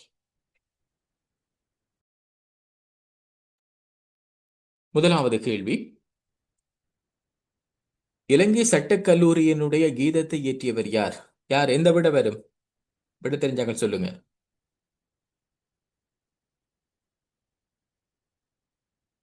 முதலாவது விடையா? முதலாவது விடை ஜே விக்டர் ஏ குணதிலக. ஜே விக்டர் குணதிலக இவர்தான் இலங்கை சட்டக் கல்லூரியினுடைய தேசிய ஒரு கீதத்தை இயற்றினவர்.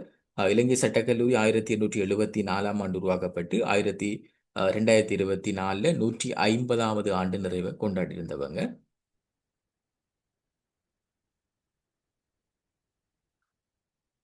அப்ப முதலாவது கூறிய விட முதலாவது ஜே விக்டர் ஏ குணதிலக. இரண்டாவது பாருங்க, பிரீத்தி பத்மன் சூரசேன. இவர் யாரு? தற்போதைய CJ chief justice. CJ chief justice, இலங்கையினுடைய தற்போதைய பிரதம நீதியரசர். இலங்கையினுடைய தற்போதைய பிரதம நீதியரசர். இலங்கையினுடைய முதலாவது பெண் பிரதம நீதியரசர் யாரு? சிராணி பண்டாரநாயக்க. ஷிராணி பண்டாரநாயக்க. அதே மொழி கொள்ளுங்க, ஷிராணி பண்டாரநாயக்க.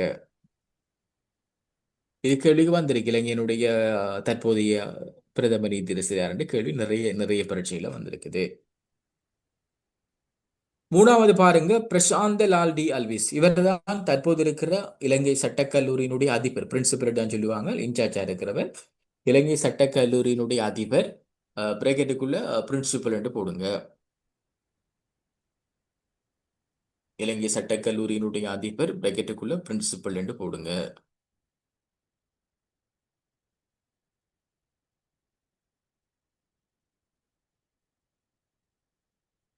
ரைட். மூணாவது, ஹர்சன நாணயக்கார யாரு? இலங்கையினுடைய நீதி அமைச்சர். தற்போது இருக்கிற இலங்கையின் நீதி அமைச்சர் ஹர்சன நாணயக்கார, இலங்கையினுடைய நீதி அமைச்சர். இரண்டாவது, ஹோமுஸ் நீரிணை எந்த நாட்டின் கட்டுப்பாட்டில் தொடர்ந்தும் காணப்படுகிறது? இப்ப கூடுதலாக பேசப்படுறதால எல்லாருக்குமே தெரியும், ஈரான். ஈரான் பழைய பேர் என்ன? பாரசீகம் என்று சொல்றது. அந்த காலத்துல நாங்க பாரசீகம் என்று தான் ஈரானை சொல்லியிருப்பாங்க. ஈரான் பழைய பேர் பாரசீகம். அப்ப இரண்டாவது கூறிய விட ஈரான். இப்ப ஈரான் தொடர்பாக இப்ப கூடுதலாக ஊடகங்கள் பேசுறதால அந்த ஊடகங்கள் பேசுகிற அவ்வளவு விடயத்தையும் எடுத்துட்டு ஈரான் சில முக்கியமான ஹிஸ்டரியோட தொடர்பான விடயங்களையும் தேடி பாருங்க. ஏன்னா சில வேளை இந்த கரண்ட் அப்டேட் விட்டுப்பட்டு ஈரானை வச்சுக்கொண்டு ஹிஸ்டரியை பார்ப்பாங்க. இப்ப பழைய பேர் என்ன, இல்லாட்டி பொதுவாக ஈரான் நாணய அலகு என்ன, ஈரான் இப்ப அந்த அந்த ஒரு ஃபெமிலியை கீழே வார அந்த அவங்களோட அந்த மத ரீதியான ஒரு ஆட்சி முறை ஒன்று இருக்காங்க. அதுக்கு அதுக்கு முதல் அமெரிக்கா சார்ந்த ஒரு ஆட்சி முறை இருந்தது. ஸோ அதுகளை பற்றிய சில விடயங்கள். அப்ப அதுகளை இப்ப இன்ட்ரோடியூஸ் பண்ணது இந்த மாதிரி. ஈரானினுடைய தலைநகர் எங்க இருக்குது, இப்படி அதுல ஜோக்ரவி சார்ந்த விடயங்களையும் நாங்க தெரிஞ்சு கொள்ளணும்.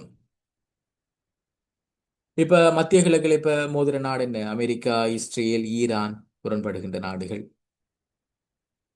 பேச்சுவார்த்தைகள் நடக்க போது அமெரிக்காவுக்கும் ஈரானுக்கும் இடையிலான பேச்சுவார்த்தைகள் எங்க நடக்குதுன்னு சொன்னால் பாகிஸ்தான்ல. பாகிஸ்தான் இஸ்லாமாபாத்ல.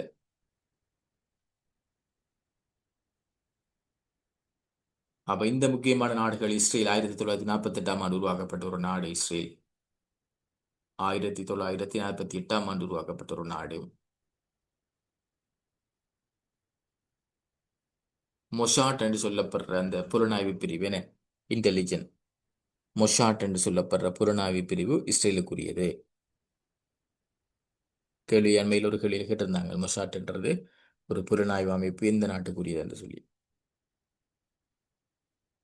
ரைட். மூணாவது, வலுசக்தி பாதுகாப்பிற்காக அண்மையில் இலங்கையில் அறிமுகம் செய்யப்பட்ட திட்டம். இப்ப ரீசெண்டாக என்ன விட வரும்? சுரக்கிமு லங்கா. இப்ப ரீசெண்டாக இலங்கையில் இன்ட்ரோடியூஸ் பண்ணப்பட்ட ஒரு ப்ராஜெக்ட். அநேகமாக வருங்கால போட்டி பரீட்சையில வரக்கூடிய விதமாக இருக்கக்கூடிய ஒரு கேள்வி. சுரகிமு லங்கா.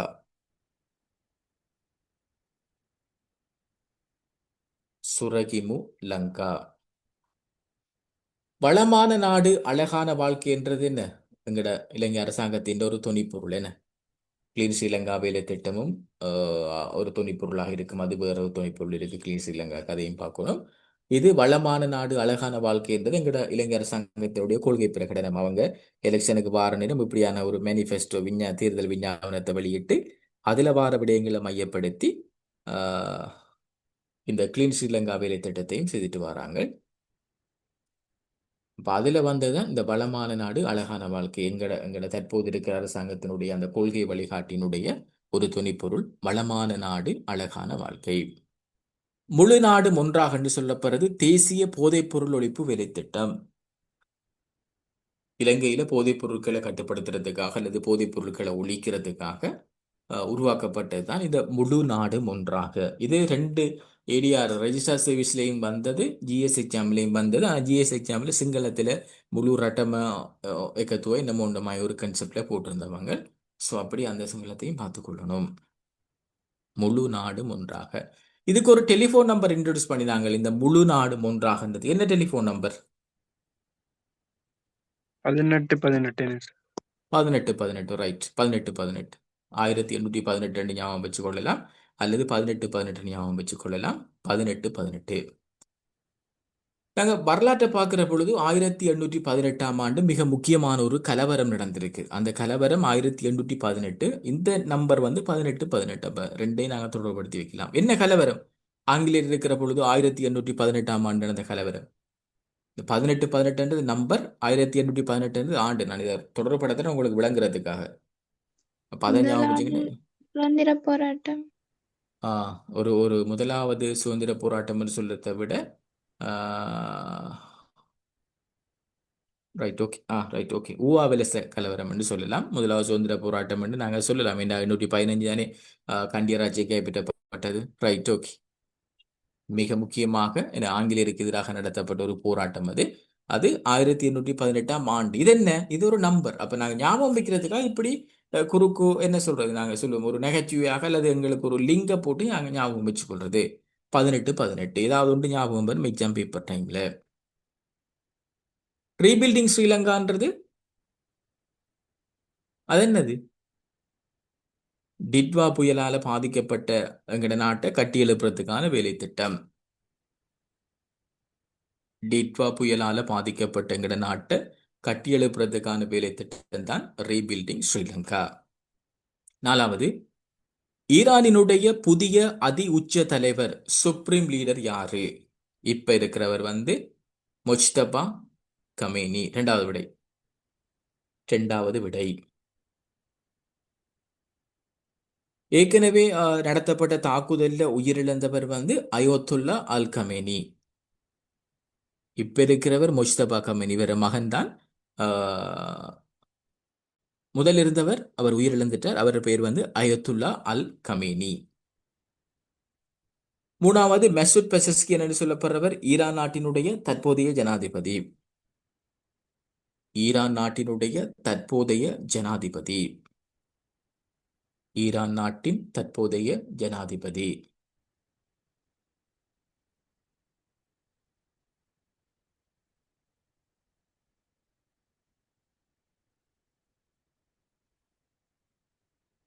ஈரான் நாட்டின் தற்போதைய ஜனாதிபதி அன்டோனியா குட்ரஸ், ஐக்கிய நாடுகள் சபையினுடைய செயலாளர் நாயகம். ஒரு எக்ஸாம்ல கேட்டாங்க, ஐக்கிய நாடுகள் சபையினுடைய தற்போதைய செயலாளர் நாயகம் யார் என்றால் அன்டோனியா குட்ரஸ். இவர் நாடு எது? அன்டோனியா குட்ரஸ் நாடு எது? Portugal sir. Portugal. Right, Portugal. அப்படியும் கேட்பாங்க சில நேரங்கள். அப்போ ஐக்கிய நாடுகள் சபை செயலாளர் நாயகம் போது நாங்கள் வேறு வேறு கிளாஸ்களையும் பார்ப்போம். முதலாவது செயலாளர் நாயகம் யாரு? ஆசியாவை சேர்ந்து முதலாவது பதவி வைத்தால் யாரு? இந்த ஐநா என்ற பெயரை வச்சால் யாரு? அப்படி என்ன அந்த ஐக்கிய நாடுகள் சபையோட ஹிஸ்டரி, ஐக்கிய நாடுகள் சபை தீனம் இப்போ வருது, அவங்களோட பொதுச்சபை என்ன, பாதுகாப்பு சபை என்ன, இப்போ வீட்டு அதிகாரம். இப்போ அண்மையில் இப்போ பஹ்ரைன் ஒரு தீர்மானம் கொண்டு வந்தது. என்ன பஹ்ரைன் தான் நினைக்கிறேன், இந்த ஹோமோஸ் நீருணை மத்திய கிழக்கு பிரச்சனை அதை வந்து வீட்டோ அதிகாரத்தால் என்ன சில சீனா அதை வந்து நிப்பாட்டினது. சீனாவும் ரஷ்யாவும் கூடுதலாக வீட்டோ அதிகாரம் பயன்படுத்துவாங்க என்னென்னா அமெரிக்காவுக்கு எதிராக இருக்கத்தால். இந்த சீனாவும் ரஷ்யாவும் பிரிவினை கொண்டு வந்தால் அமெரிக்கா வீட்டோ அதிகாரத்தை பயன்படுத்தி இவங்க பொருளாதார போட்டியில் இருக்கிறார்கள். ஸோ அது எப்படியோ சில தீர்மானங்கள் இந்த வீட்டோ பவரால் இல்லாமல் போகும். அது வந்து வீட்டோ பவரை கொண்டு வரது ஐக்கிய நாடுகள் சபையினுடைய பாதுகாப்பு பேரவை. அது நாங்கள் தனியாக அந்த ஸ்ட்ரக்சர் அவ்வளோ படிக்கணும், கேள்வி வந்திருக்குது. பாதுகாப்பு பேரவையில் எத்தனை உறுப்பு நாடு இருக்குது, பாதுகாப்பு பேரவையில் இருக்கிற ஆசிய நாடு எது, பாதுகாப்பு பேரவையில் நிரந்தரமற்ற உறுப்பு நாடுகள் எத்தனை இருக்கு, அப்படியான கேள்விகள் எல்லாம் வந்திருக்கு. அதெல்லாம் நாங்க பார்த்துக்கொள்ளணும். 5வது, இலங்கையில் திரவ இயற்கை எரிவாயுவை பயன்படுத்துகின்ற முதலாவது மின் உற்பத்தி நிலையம் வந்து சொபதனவி. சொபதனவி. இந்த மத்திய கிழக்கு பிரச்சனையால இந்த திரவ இயற்கை எரிவாயும் வந்து என்ன சில இடங்கள்ல அதை கொண்டு வர போக்குவரத்து பிரச்சனை, ஹோமுஸ் நீரிணை ஏற்கனவே சில தாக்குதலுக்கு உள்ளாயிருக்கு அப்படின்ற பிரச்சனை போய்கொண்டு இருக்குது. சொபதனவி ஒரு சட்லின்னு இருக்கிறாங்க.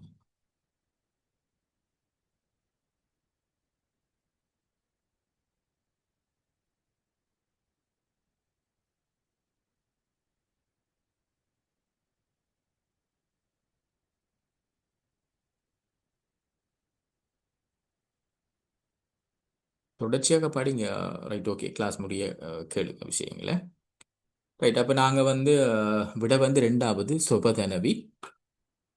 முதலாவது லக்விச்சி என்று சொல்லப்படுறதும் இலங்கையின் அனல் மின் உற்பத்தி நிலையம், நுரைச்சோலை அனல் மின் உற்பத்தி நிலையம் என்றது இதைத்தான், லக்விஜேவைத்தான்.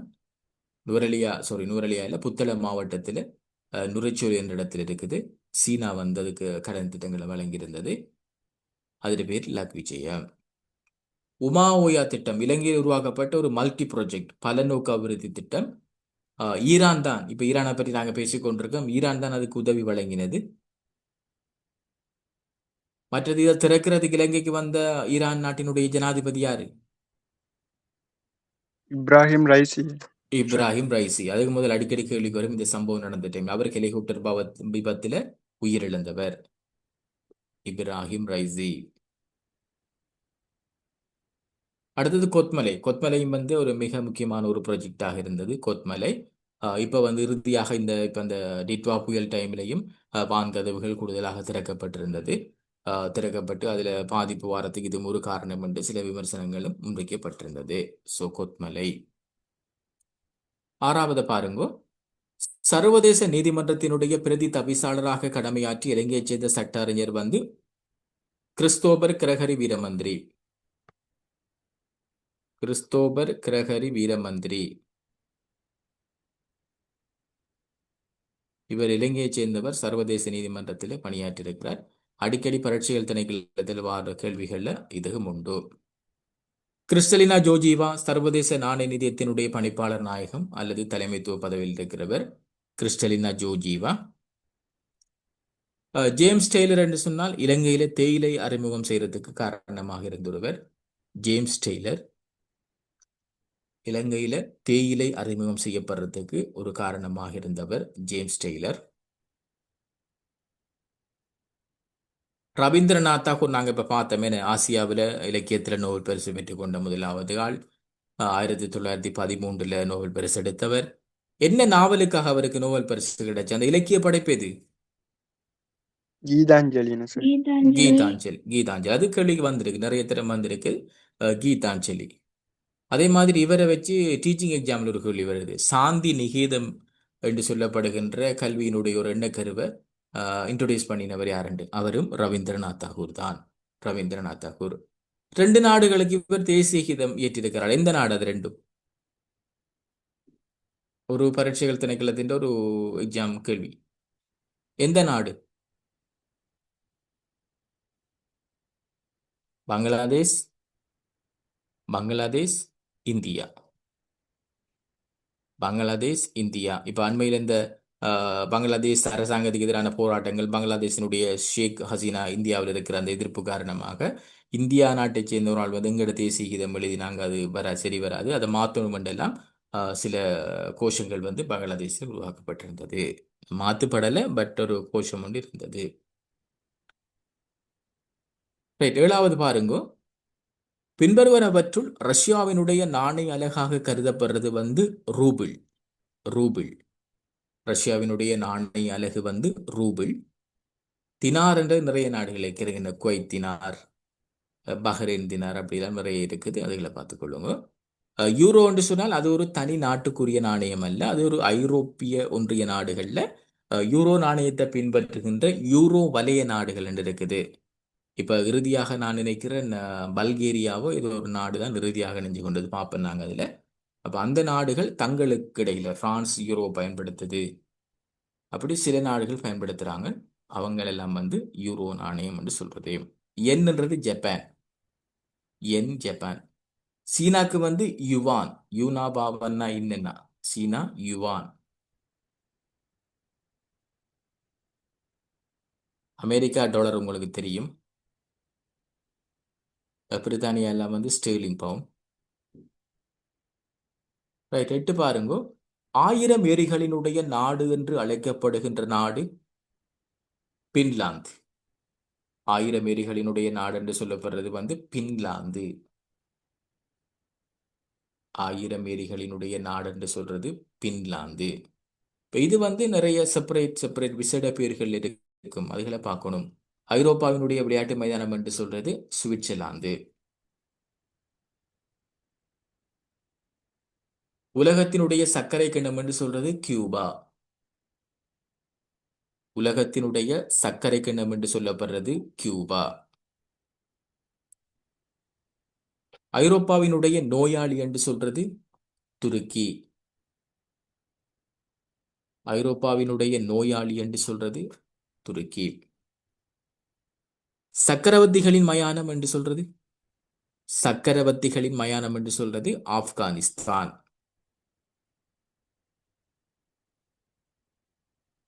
சக்கரவர்த்திகளினுடைய மயானம் என்று சொல்றது ஆப்கானிஸ்தான். மரகத தீவு என்று சொல்றது அயர்லாந்து. மரகத தீவு என்று சொல்றது அயர்லாந்து. இப்படி ஒவ்வொரு நாடுகளுக்கும் விசேடமான பேர்கள் இருக்குது. அப்ப அதுகளையும் நாங்க தெரிஞ்சு கொள்ளணும். விசேடமான இப்ப நான் கேள்வி வரும் அப்படின்னா நாடுகளினுடைய விசேட பேர்கள், நாடுகளினுடைய பழைய பேர்கள், என்ன அப்படியான கேள்விகள் எல்லாம் மாறுது. 9, உலக வரலாற்றின் பொக்கிஷங்களில் ஒன்றாக கருதப்படுகின்ற சீன பெருஞ்சுவரை நிர்மாணிப்பதில் முக்கிய பங்களிப்பு நல்கிய மன்னர் வந்து யாரு? 4வது விடை குயின் ஷி ஹுவாங். 4வது விடையா? 4வது விடை. ஷி ஜின்பிங் என்று சொல்றவர் தற்போது இருக்கிற சீனாவினுடைய ஜனாதிபதி. ஷி ஜின்பிங் தற்போது இருக்கிற சீனாவினுடைய ஜனாதிபதி. செரில் ரமபோசா தென்னாப்பிரிக்காவினுடைய ஜனாதிபதி. சாப்பிட்ற சமபோசாவை ஞாபகம் வச்சுக்கேன்டா. தென்னாப்பிரிக்காவினுடைய ஜனாதிபதி யாருன்னு கேட்டால் ரமபோசான்னு சொல்லுவீங்க. Cyril Ramaphosa. தென்னாப்பிரிக்காவினுடைய முதலாவது ஜனநாயக முறையில் தேர்வான அல்லது முதலாவது கருப்பின ஜனாதிபதி யாரு? Nelson Mandela. Nelson Mandela. Nelson மண்டேலாவையும் பற்றி பாருங்க, அவர் எழுதின புத்தகங்களை பற்றி வந்திருக்குது. நெல்சன் மண்டேலா தினம் என்று சொல்லி வந்திருக்குது. நெல்சன் மண்டேலாவுக்கு நோபல் பரிசு இப்ப கிடைச்சென்று வந்திருக்கு. அப்படி நிறைய கேள்விகள் அவரை பற்றியும் வந்திருக்குது. சார்ல்ஸ் என்றவர் பிரித்தானியாவினுடைய தற்போதைய மன்னர். என்ன? எலிசபெத் மகாராணியினுடைய இழப்புக்கு பிறகு சார்ல்ஸ் மன்னராக இருக்கிறார். 10வது, மோனாலிசா என்னும் ஓவியத்தை வரைந்தவர் லியோனார்டோ டா வின்சி. 2வது விடை. 2வது விடை. இதுல பாருங்க, 4வது நெத்தனியாகு என்று சொல்றவர் பெஞ்சமின் நெத்தனியாகு. அவர் வந்து இஸ்ரேல் நாட்டினுடைய பிரதமர். 13, பின்வரும் கருத்துக்களில் கால் மார்க்ஸ் என்பவரால் கூறப்பட்ட கருத்து. இதுக்குள்ள கால் மார்க்ஸ் எதை கூறியிருப்பார்? உங்களை பார்த்தாலே ஒரு ஐடியாஸ் வரும். எதை சொல்லியிருப்பார் அவர்? 2வது உலக ரெண்டாவது. 2வது சொல்லிப்பாரு. இப்ப சில வேளை நமக்கு இது சொன்னது தெரியாட்டி நம்ம பார்க்கலாம். கால் மார்க்ஸ் என்றவர் சம உடைமை தொழிலாளர்கள் அப்படியான பிரச்சனைகளை கொஞ்சம் மையப்படுத்தி இருக்கிறவர். என்ன? அப்ப உலக தொழிலாளர்களை ஒன்றுபடுங்கள் என்று சொன்னவர். 2வது விடை. துப்பாக்கி குண்டை காட்டிலும் சக்தி வாய்ந்தது வாக்குச்சீட்டு. Abraham Lincoln. அமெரிக்காவினுடைய 16வது ஜனாதிபதி Abraham Lincoln.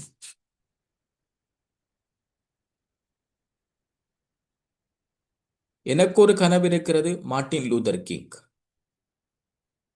Martin Luther king.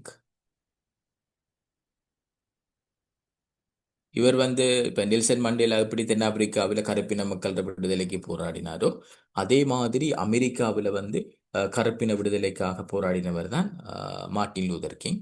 அவர் தான் சொன்னார், எனக்கு ஒரு கனவு இருக்கிறது. Martin Luther king. இன்னும் ஒரு ஆள் கனவை பற்றி சொல்லியிருக்காரு. அவர் யாரு? கனவு காணுங்கள் என்று சொன்னவர் எல்லாருக்கும் தெரியும். அப்துல் யாரு? கலாம். அப்துல் கலாம். இந்தியாவினுடைய அணு ஆயுதத்தினுடைய தந்தை என்று சொல்லுவாங்க. லக்கினி சிறகுகள் என்ற புக் எழுதினவர். நிறைய கண்டுபிடிப்புகளை செய்த ஒருவர். இந்தியாவினுடைய ஜனாதிபதியாக இருந்தவர் அப்துல் கலாம்.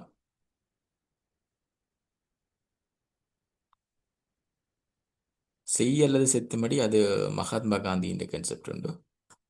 ரைட், 12 பாருங்க. விவசாய உற்பத்தி துறையில் ஏற்படுகின்ற பெருக்கம் எவ்வாறு அழைக்கப்படுகிறது என்று சொன்னால் பசுமை புரட்சி. பசுமை புரட்சி. வெண்மை புரட்சி வந்து பால் உற்பத்தி. வெண்மை புரட்சி வந்து பால் உற்பத்தி. நீல புரட்சி அது கடல்ல மீன் இனங்கள், கடல் வாழ் உயிரினங்கள்ன்ற விளைவுகள் அதிகரிக்கிறது. நீல புரட்சி அது கூடுதலாக இந்தியாவில் இந்த புரட்சி ஏற்பட்டிருந்தது. நீல புரட்சி. 13 இலங்கையில் சாரணியம் மறைமுகப்படுத்தப்படுவதற்கு முக்கிய பங்களிப்பு வழங்கியிருந்தவர். 3வது விடை பிரான்சிஸ் ஜோர்ஜ் ஸ்டீஃபன். இவர்களால் தான் இலங்கையில சாரணர் இயக்கம் அறிமுகம் செய்யப்பட்டது. 1900 எப்ப இலங்கையில் சாரணர் அறிமுகம் செய்யப்பட்டது? Right, okay. எப்பென்றால் டைட்டானிக் விபத்து இடம்பெற்ற ஆண்டுதான். எப்ப டைட்டானிக் விபத்து இடம்பெற்ற சச்சொல்லி இப்ப 1912. 12. அப்ப நாங்க 1912 டைட்டானிக் விபத்து நடந்திருக்குது. 1912 என்ன சாரணர் இயக்கம் இலங்கையில் அறிமுகப்படுத்தி. அப்ப அது ரெண்டையும் ஒன்றாளி வைக்கலாம். உலகத்துக்கு எப்ப சாரணர் இயக்கம் வந்தது? 1901. 1907. அதாவது இப்ப இலங்கைக்கு அறிமுகம் செஞ்சு 5 வருஷத்துக்கு முதல் உலகத்துக்கு வந்து 1907.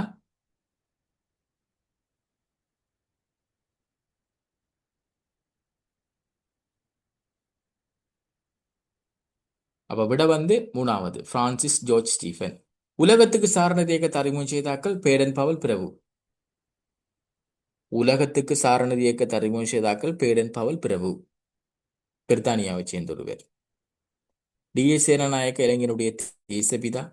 இலங்கையில் இந்த பலநோக்கு அபிவிருத்தி திட்டங்கள் நிறைய உருவாகிறதுக்கு முக்கிய பங்களிப்பு செய்தவர். இலங்கையினுடைய முதலாவது பிரதமர்.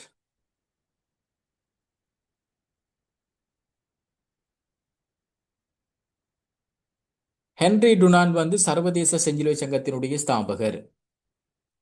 சர்வதேச செஞ்சிலுவை சங்கத்தினுடைய ஸ்தாபகர். அதே மாதிரி சமாதானத்திற்கான நோபல் பரிசு முதலாக பெற்றதும் இவர்தான். இவர் வருஷத்தை இன்னொரு நாடுக்கும் கொடுத்தது இவர் தான். சமாதானத்திற்கான நோபல் பரிசு ஃபர்ஸ்ட் டைம் கிடைச்சிருந்தது.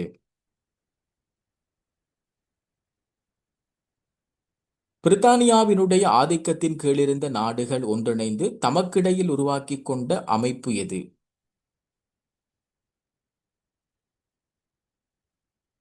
பொதுநலவாய நாடுகள் அமைப்பு. விளங்கலமா? 2வது. Right, okay. காமன்வெல்த் பொதுநலவாய நாடுகள் அமைப்பு. ஐக்கிய நாடுகள் சபை பொதுநலவாய நாடுகள் அமைப்பு. சாக் எல்லாம் கவனமா பாருங்க, கேள்வி வந்திருக்கு சாக் அமைப்பை பற்றி. சாக் அமைப்பு நாடுகளுடைய பல்கலைக்கழகம் புதுடில்லியில் இருக்கிறத பற்றி. சாக் அமைப்பு 1985 ஆண்டு உருவாக்கப்பட்டது. சாக் அமைப்பினுடைய தலைமையக நேபாளத்தினுடைய காத்மண்டுவில் இருக்குண்டு. சாக் அமைப்பு உருவாகிறதுக்கான முக்கியமான நாடு மாநாடு வந்து பங்களாதேஷினுடைய டாக்காவில் நடத்தப்பட்டிருந்தோம். சாக் அமைப்பில் இறுதியாக ஆப்கானிஸ்தான் இணைந்தது. சாக் அமைப்பிலிருந்து வெளியேறுவதாக சொல்லியிருக்கிற நாடு மியன்மார். மியன்மார் வந்து வெளியேறல, அவங்க சேர்றதுக்கு கேட்டிருக்கிறாங்க உள்ளுக்குள்ள வாரது. அதனால அனுமதி இது வரைக்கும் இல்லை.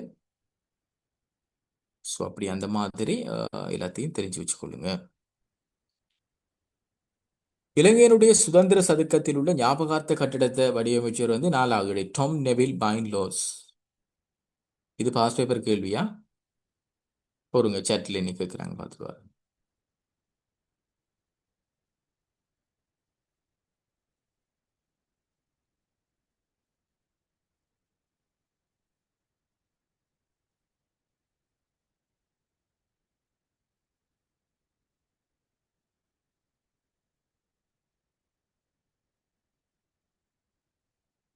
ஓ, அது உங்களோட அட்மின் போடுவாங்க.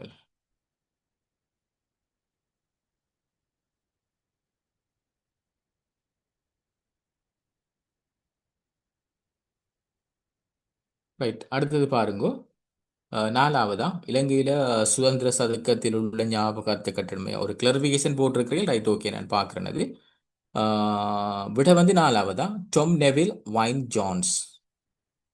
அந்த ஞாபகார்த்த கட்டணம் இப்போ முக்கியமான நிகழ்வுகள் எல்லாம் நடக்கும், டிவில எல்லாம் அடிக்கடி காட்டுவாங்க. கலாம்போ யூனிவர்சிட்டி கொஞ்சம் அங்கால அந்த பெண்டில் வாருது. டொம் நெவில் வைன் ஜான்ஸ்.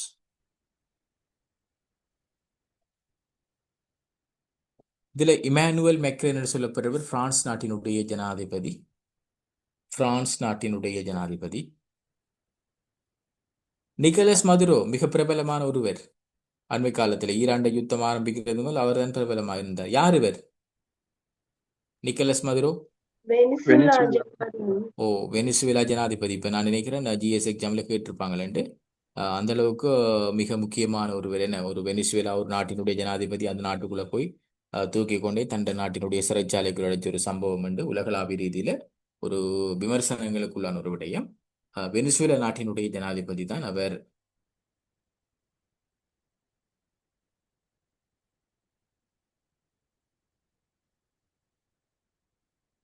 இலங்கையினுடைய மாவட்டங்களில் பெரிய மாவட்டம் அனுராதபுரம். அனுராதபுரம். கொழும்பு வந்து இப்ப சனத்தொகை அடர்த்தி கூடிய மாவட்டம். இலங்கையினுடைய சிறிய மாவட்டம்.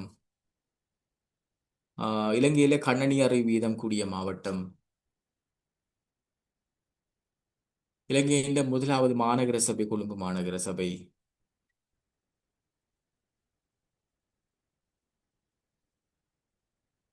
கிளிநொச்சி இலங்கையில் இறுதியாக உருவாக்கப்பட்ட மாவட்டம்.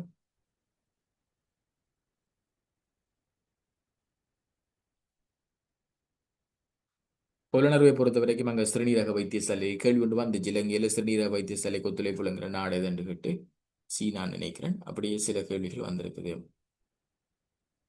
சர்வதேச ரீதியில் இலக்கியத்துறைக்கு வழங்கப்படுகின்ற புக்கர் விருதை முதன்முறையாக பெற்றுக்கொண்ட இலங்கையர். இறுதியாக நடந்த எல்எல்பி என்ட்ரன்ஸ்லையும் இந்த கேள்வி வந்திருந்தது. சர்வதேச ரீதியில இலங்கைக்கு வழங்கப்படுகின்ற புக்கர் விருதை முதன்முறையாக பெற்றுக்கொண்டவர் வந்து மைக்கேல் ஒன்டாச்சியோ. அவர் இலங்கையை சேர்ந்தவர், வெளிநாட்டில் வசித்திருந்தவர். மைக்கேல் ஒன்டாச்சியோ. அது ஒரு ஒரு நாவல், த இங்கிலீஷ் பேஷண்ட் என்ற நாவலுக்கு தான் கிடைச்சது. The English patient. The English patient. Shehan Karunatilaka அவரும் இலங்கையர் தான். 2022ஆம் ஆண்டு நோபல் பரிசு பெற்றவர்.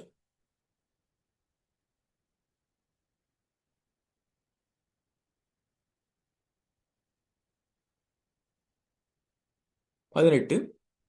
இலங்கையில் பெயரளவிலான ஜனாதிபதி முறைமை அறிமுகப்படுத்திய அரசியலமைப்பு 1972. இதுல கொஞ்சம் குழப்பிடக்கூடாது. பெயரளவிலான ஜனாதிபதி முறைமை என்றது வேற, நிறைவேற்று அதிகாரம் கொண்ட ஜனாதிபதி முறைமை என்றது வேற. ஒருவேளை இது நிறைவேற்று அதிகாரம் கொண்ட ஜனாதிபதி முறைமை என்று வந்திருந்தால் அது 1978ஆம் ஆண்டு. ஆனால் பெயரளவிலான ஜனாதிபதி என்று சொல்லி வாரதன் காரணமாக இது வந்து 1972. யாரு பெயரளவிலான ஜனாதிபதியா இருந்தவர் இலங்கையில முதலாவது? வில்லியம் கொப்பெல்லா. வில்லியம் கோவல்லவா. நிறைவேற்று அதிகாரம் கொண்ட ஜனாதிபதி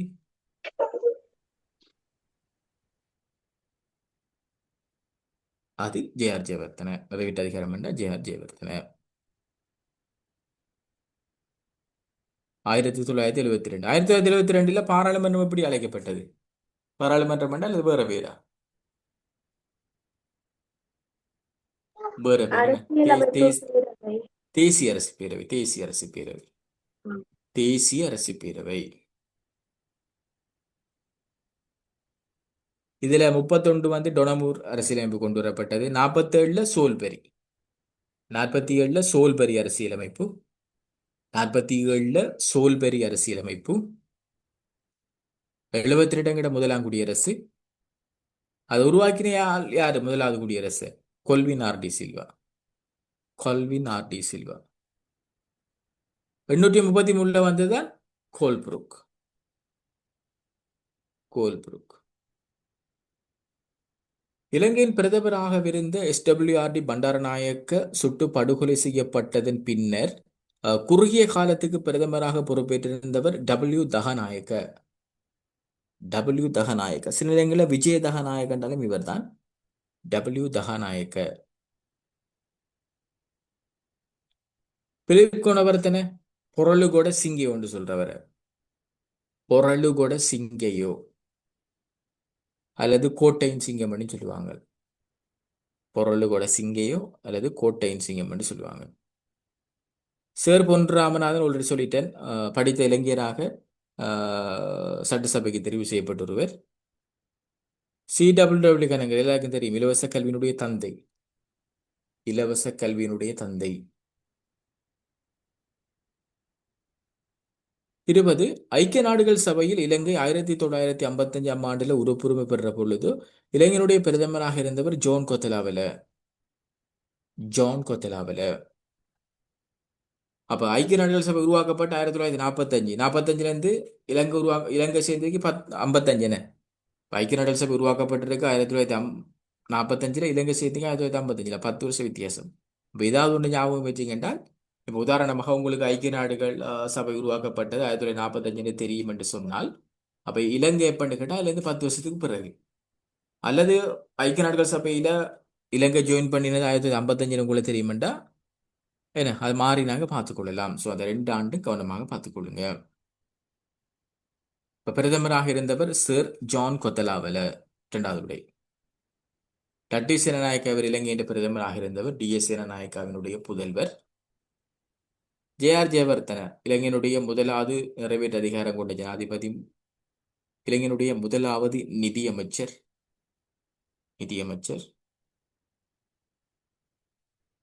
இலங்கையில் பொதுச் சட்டமாக கருதப்படும் சட்டம். இப்ப நாங்கள் இன்ட்ரடக்ஷன்ல பார்த்தோம். இது வழக்கமாகவே பரீட்சையில வாரது. ரோமன் டச்சு சட்டம். RDL Roman touch low.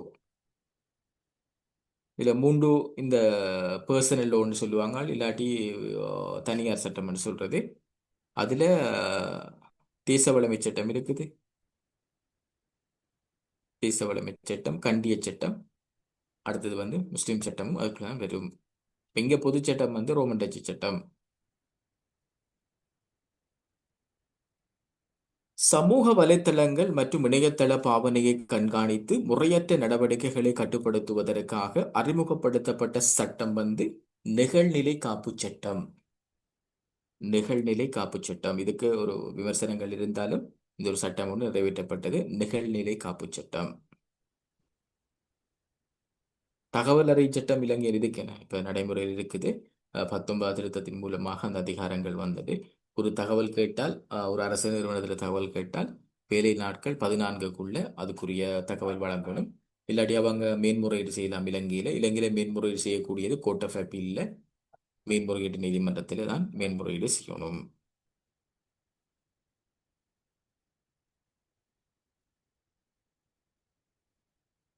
உலகத்தில் கண்ணனியை கண்டுபிடித்தவர் கேள்வி ஏற்கனவே வந்திருக்கிறது. Charles Babbage. சார்ல்ஸ் டார்வின் கூர்ப்பு கொள்கை. பில்கேட்ஸ் உங்களுக்கு தெரியும் என்ன? பில்கேட்ஸ். அடுத்தது லிட்டில் பாய் சொல்றது ஜப்பான் குண்டு போட்டுச்சு, அணுகுண்டு. அமெரிக்கா ஜப்பான்ல அணுகுண்டு போட்டுச்சு. அப்படி போட்ட அணுகுண்டுல ஒரு பெயர் தான் இந்த லிட்டில் பாய். இப்ப அந்த அணுகுண்டை பற்றி பேசுறதால அணுகுண்டு தொடர்பாக வேறு நாடுகள் இந்த சம்பவங்களை பற்றி எடுப்பாங்க என்றால் இறுதியாக நடந்த நோபல் பரிசில் அதுக்கு முதல் 2024 நோபல் பரிசுகள் வழங்குகிற பொழுதெல்லாம் ஜப்பானினுடைய இந்த விடயங்களுக்கு போராடின கண்ணிவடியற்ற விடயங்கள், அதுகளுக்காக போராடின அமைப்புகளுக்கும், அதே மாதிரி உலக மகா யுத்தத்தின் போது இந்த அணு பாவனையிலிருந்து மீண்டு அணு எதிர்காலத்தில் பயன்படுத்தக்கூடாது என்ற வலியுறுத்துகிற சில அமைப்புகளினுடைய தலைமைத்துவ பதவிகளும் வருகிறது.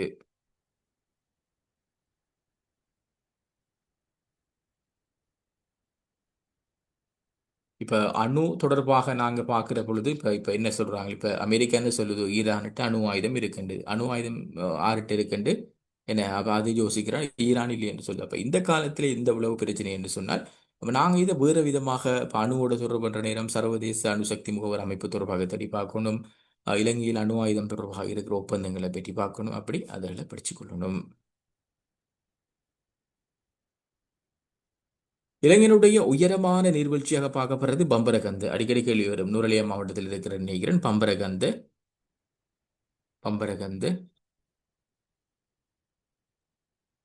வரலாற்று ரீதியிலான ரப்பர் அரிசி ஒப்பந்தம் எந்த நாடுகளுக்கு இடையில் நடத்தப்பட்டது என்றால் இலங்கைக்கும் சீனாவுக்கும். இலங்கையில் அந்நேரம் அரிசிக்கு தட்டுப்பாடு நேரம் ரப்பரை கொடுத்துவிட்டு சீனாட்டேருந்து அரிசி வாங்கியிருக்காங்க. அதனால தான் இந்த இலங்கை அரிசி ரப்பர் ஒப்பந்தம் என்பது பிரபலம். வடகொரியா தென்கொரியா அடிக்கடி சண்டை முரண்பாடு கொண்டாக்கள். உக்ரைன் ரஷ்யா இன்ற வரைக்குமே அங்கே யுத்தம் முடியல, தொடர்ச்சியாக இடம்பெற்றுக் கொண்டிருக்கிறது. சீனாவும் தாய்வானும் என்ன செய்வாங்க, அவங்களும் குறிப்பிட்ட ஒரு நிலத்தை எங்களுக்கு தான் சொந்தம், எங்களுக்கு தான் சொந்தம் என்று கடலுக்கு உரிமை கூறுவாங்க, வான்பரப்பு உரிமை கூறுவாங்க, சின்ன சின்ன மோதல்கள் ஏற்படும். அப்படி அவங்கள நாடும் போகுது. இப்போ தாய்லாந்தில் பிரதமர் பதவியில் இருந்தது, தென்கொரியாவில் அங்கே ஆட்சி மாற்றங்கள் காரணமாக அவங்க பதவியில் இருந்தது. அப்படி சர்வதேச ரீதியில் போகிற அதனுடைய போக்குகள் அப்படியான விடயங்களை மேக்சிமம் தேடி பாருங்க. இந்த காலத்தில் நிறைய விடயங்கள் அப்டேட் ஆகி கொண்டு இருக்குது. ஸோ அதைகளை பார்த்துக்கொள்ளுங்க. ஸோ இப்போ இன்றைக்கு இது வந்து ஒரு இன்ட்ரடக்ஷன் உங்களுக்கு தந்துட்டு ஒரு கொஞ்சம் குறைய கேள்வியை தான் நான் டிஸ்கஸ் பண்ணியிருந்தது. ஸோ இப்போ இந்த முதலாவது கிளாஸ் இப்போ வந்து நீங்கள் கதைக்கெல்லாம் பிரச்சனை இல்லை, உங்களோட டிஸ்கஷன்கள் உங்களோட விளக்கங்களை சொல்லலாம். இது முதலாவது வகுப்பு. அப்போ இந்த வகுப்போட கமெண்ட்ஸ்கள் இருக்குமா இருந்தால் எனக்கு ஒரு அனுப்பி கொடுங்க, என் நம்பருக்கு. அதில் நாங்கள் அக்செப்ட் பண்ணிக்கொள்ளும். அதே மாதிரி உங்களோட சஜஷன்கள் இப்படி செய்யலாம் அப்படி செய்யலாம் ஐடியா இருந்தாலும் சொல்லுங்கள். அதுக்கேற்ற மாதிரி எங்களுடைய லெக்சரர்ஸ் விஷயங்களை நாங்கள் சேர்த்துக்கொள்ளலாம். காமெண்ட்ஸில் இருக்குமா இருந்தால் அனுப்பிக்கொள்ளுங்க, கன்சிடர் பண்ணிக்கொள்கிறோம். இப்போ இதில் உங்களுக்கு ஏதாவது கன்ஃபியூஸ் அல்லது விடைகள் தேவை என்று சொன்னால் நீங்கள் கேட்டுக்கொள்ளலாம்.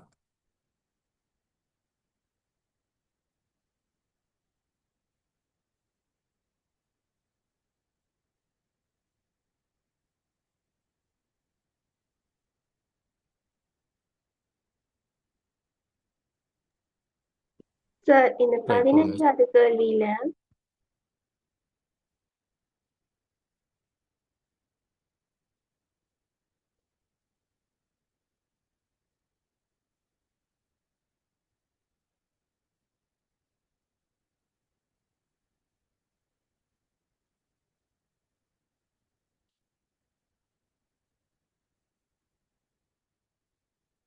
15வது கேள்வி என்னன்னு பார்ப்போம்.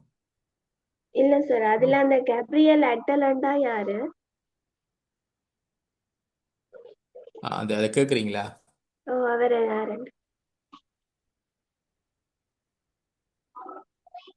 அது ஒன்று எடுக்கப்பட்டிருக்கு, நான் அதை பார்த்து சொல்கிறேன் உங்களுக்கு. ஓகே. அதே மாதிரி 17வதுல சவலோஸ் கிளாஸ் சிலிமாண்டா?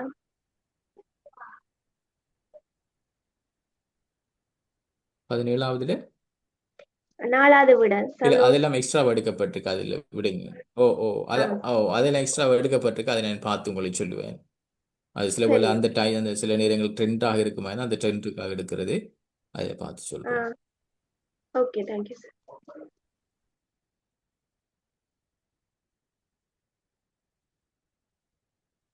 வேறு ஏதாவது இருக்கும்னா சொல்லுங்க. ஏதாவது யாரோட ஐடியாஸ் கேட்டீங்க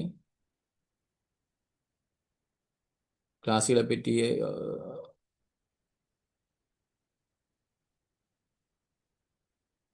கதைங்க இருக்கிற டைமுக்கு நீங்கள் பொறுங்க. இன்னும் ஒரு சேட் வருதுன்னு பார்க்குறேன்.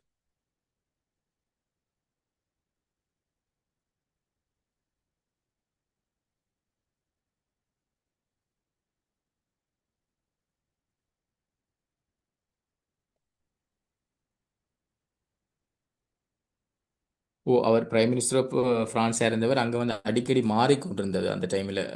நம்பிக்கையில் பிரிரணி என்று வந்து அடிக்கடி மாறிக்கொண்டிருந்தது. அதனால அதை கன்ஃபார்ம் பண்ணி தான் சொல்லணும். அவர் தெரிவு செய்யப்பட்டவர், பிரான்சினுடைய பிரதமராக தெரிவு செய்யப்பட்டவர். ஆனால் பிறகு அதுக்கு பிறகு பிரான்ஸில் மாறி திருப்பி மீண்டும் இவர் வந்து அப்படி ஒரு இது வந்து போய் கொண்டிருந்தது. இப்போ கரண்ட்லியாக என்ன விஷயம் என்ன அது இருக்கா செக் பண்ணணும். வேறு ஏதாவது படிங்க. இப்போ நிறைய கரண்ட் அப்டேட் குயிக்காக நிறைய வந்துட்டு இருக்குது. மிக முக்கியமாக இந்த பேச்சுவார்த்தைகள், அதில் நடக்கிற விஷயம், ஈரான் யுத்தம் தொடர்பான விஷயம், அதுகளெல்லாம் ஃபாலோ பண்ணுங்க தொடர்ந்து என்ன நடக்குதுண்டு. நிறைய நிறைய வகையான விமானங்கள் எல்லாம் சுட்டு வீழ்த்தப்படுது. அந்த விமானங்கள் தொடர்பான தரவுகளை பாருங்கோ. உலகளாவிய விடயங்களில் கூடுதலாக கவனத்தை செலுத்துங்க.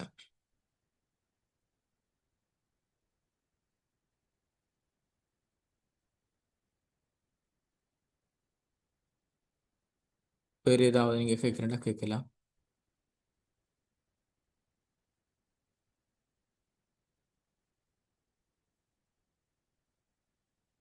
சில நாடுகள்ல சிறப்பியல்புகளை கேட்பாங்க. சில நாடுகள் சில விடயங்களுக்கு பிரபலமானதாக இருக்கும். ஸோ அதை போட்டு கேட்கிறது. இலங்கையில மற்ற இன்னும் ஒன்று சொல்ல மாதிரி இலங்கையில மிக முக்கியமான சில இடங்கள் இருக்கு. அதுகள் கேள்விக்கு வாரது. இப்ப ரப்பர் ஆராய்ச்சி நிலையம் அகலவத்தையா அல்லது தேயிலை எங்க தலவாக்கலை, பாதுக்கை அந்த செயற்கை செய்மதி தொடர்பாடல் மத்திய நிலையம் இருக்கிற இடம், அல்லது தோல் உற்பத்திக்கு பிரபலமான ஒரு இடம். இலங்கையில மரபுரிமைகளை டிக்ளேர் பண்றதை கவனமா பாருங்க. மரபுரிமைகள் இலங்கையில 8 இருக்குது. சிகிரியா, புலனறுவை, அனுராதபுரம், தம்புள்ள, பொற்கோவில், அப்படி நிறைய இடம் இருக்குது. அதை யாரு டிக்ளேர் பண்றேன்டா யுனெஸ்கோ. அது கேள்விக்கு வாரது.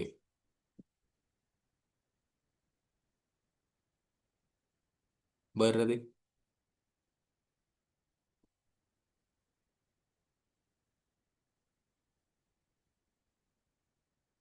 இலங்கையில இறுதியாக மரபுரிமையாக கொண்டு வரப்பட்டது இது இலங்கையில இறுதியாக மத்திய மலை பிரதேசம் தான் இறுதியாக கொண்டு வந்தது.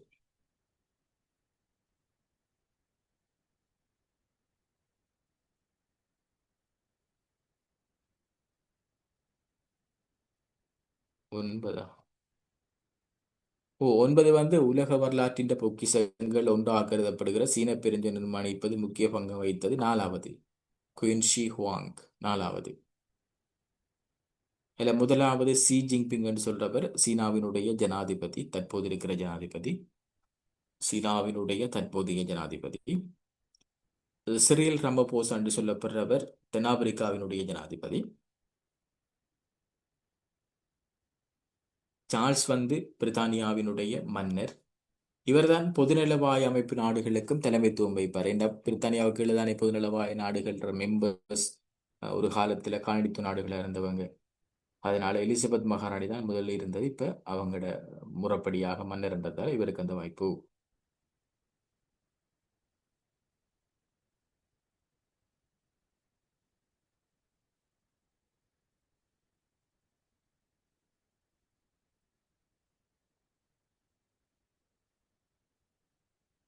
வேற ஏதாவது?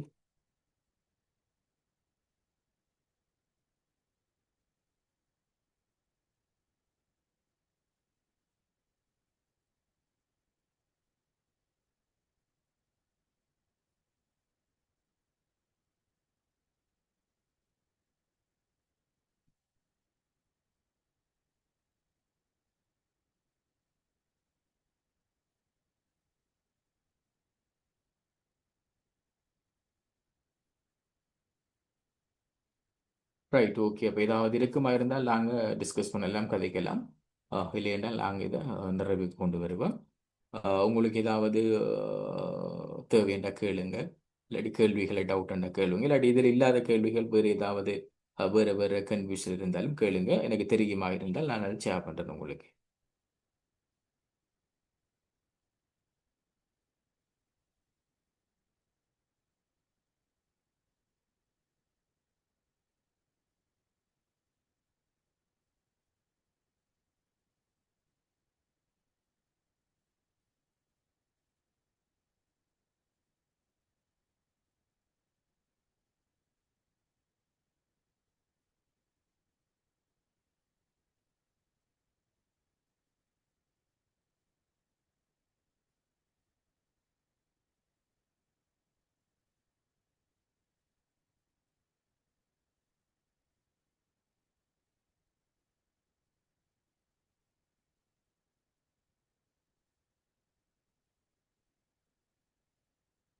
ரைட், அப்போ நாங்கள் இந்த அளவில் வகுப்புகளை நிறைவு செய்து கொள்வோம். அடுத்த வகுப்பில் இன்னும் முக்கியமான விடயங்களை பார்ப்போம். இன்றைக்கு ஒரு அறிமுக வகுப்புன்றதால கேள்விகளை கொஞ்சம் குறைச்செடுத்து ஒரு இன்ட்ரடக்ஷன் பார்ட்டை செய்துட்டு போனது. கொஞ்சம் பாருங்க, இந்த கடந்த முறை லோ காலேஜ் எக்ஸாம் பேப்பர் கொஞ்சம் கூட ஹிஸ்ட்ரியோட கொஞ்சம் ரிலேட்டாக வந்திருந்தது. அண்மையில் நடந்த எக்ஸாமினேஷன் டிபார்ட்மெண்ட் செட் பண்ண ஜிஎஸ் எக்ஸாம், ரிசர்ச் எல்லாம் கூட கரண்ட் அப்டேட்டுகளுடையும் அவங்களோட பேக்ரவுண்ட் தொடர்பான தகவல்களையும் ஒன்றொன்று ஹிஸ்ட்ரியையும் தொடர்படுத்தியிருந்தது. ஸோ அப்போ அந்த பேப்பர்கள் வேறு வேறு விதமாக வந்துட்டு இருக்குது. ஸோ மேக்சிமம் பலதரப்பட்ட இது ஒரு கடுமையான போட்டி இந்த லோ காலேஜ் என்ட்ரன்ஸ். ஸோ கடுமையாக நீங்கள் என்ன சொல்கிறது, அதுக்குரிய பயிற்சி நடவடிக்கைகள் எடுக்கணும். Right, okay. இணைஞ்சு கொண்ட எல்லாருக்கும் நன்றிகள். Good night. நீங்கள் ஏதாவது கேட்குறேன்டா கேட்கலாம், இல்லைன்னா சந்திப்போம்.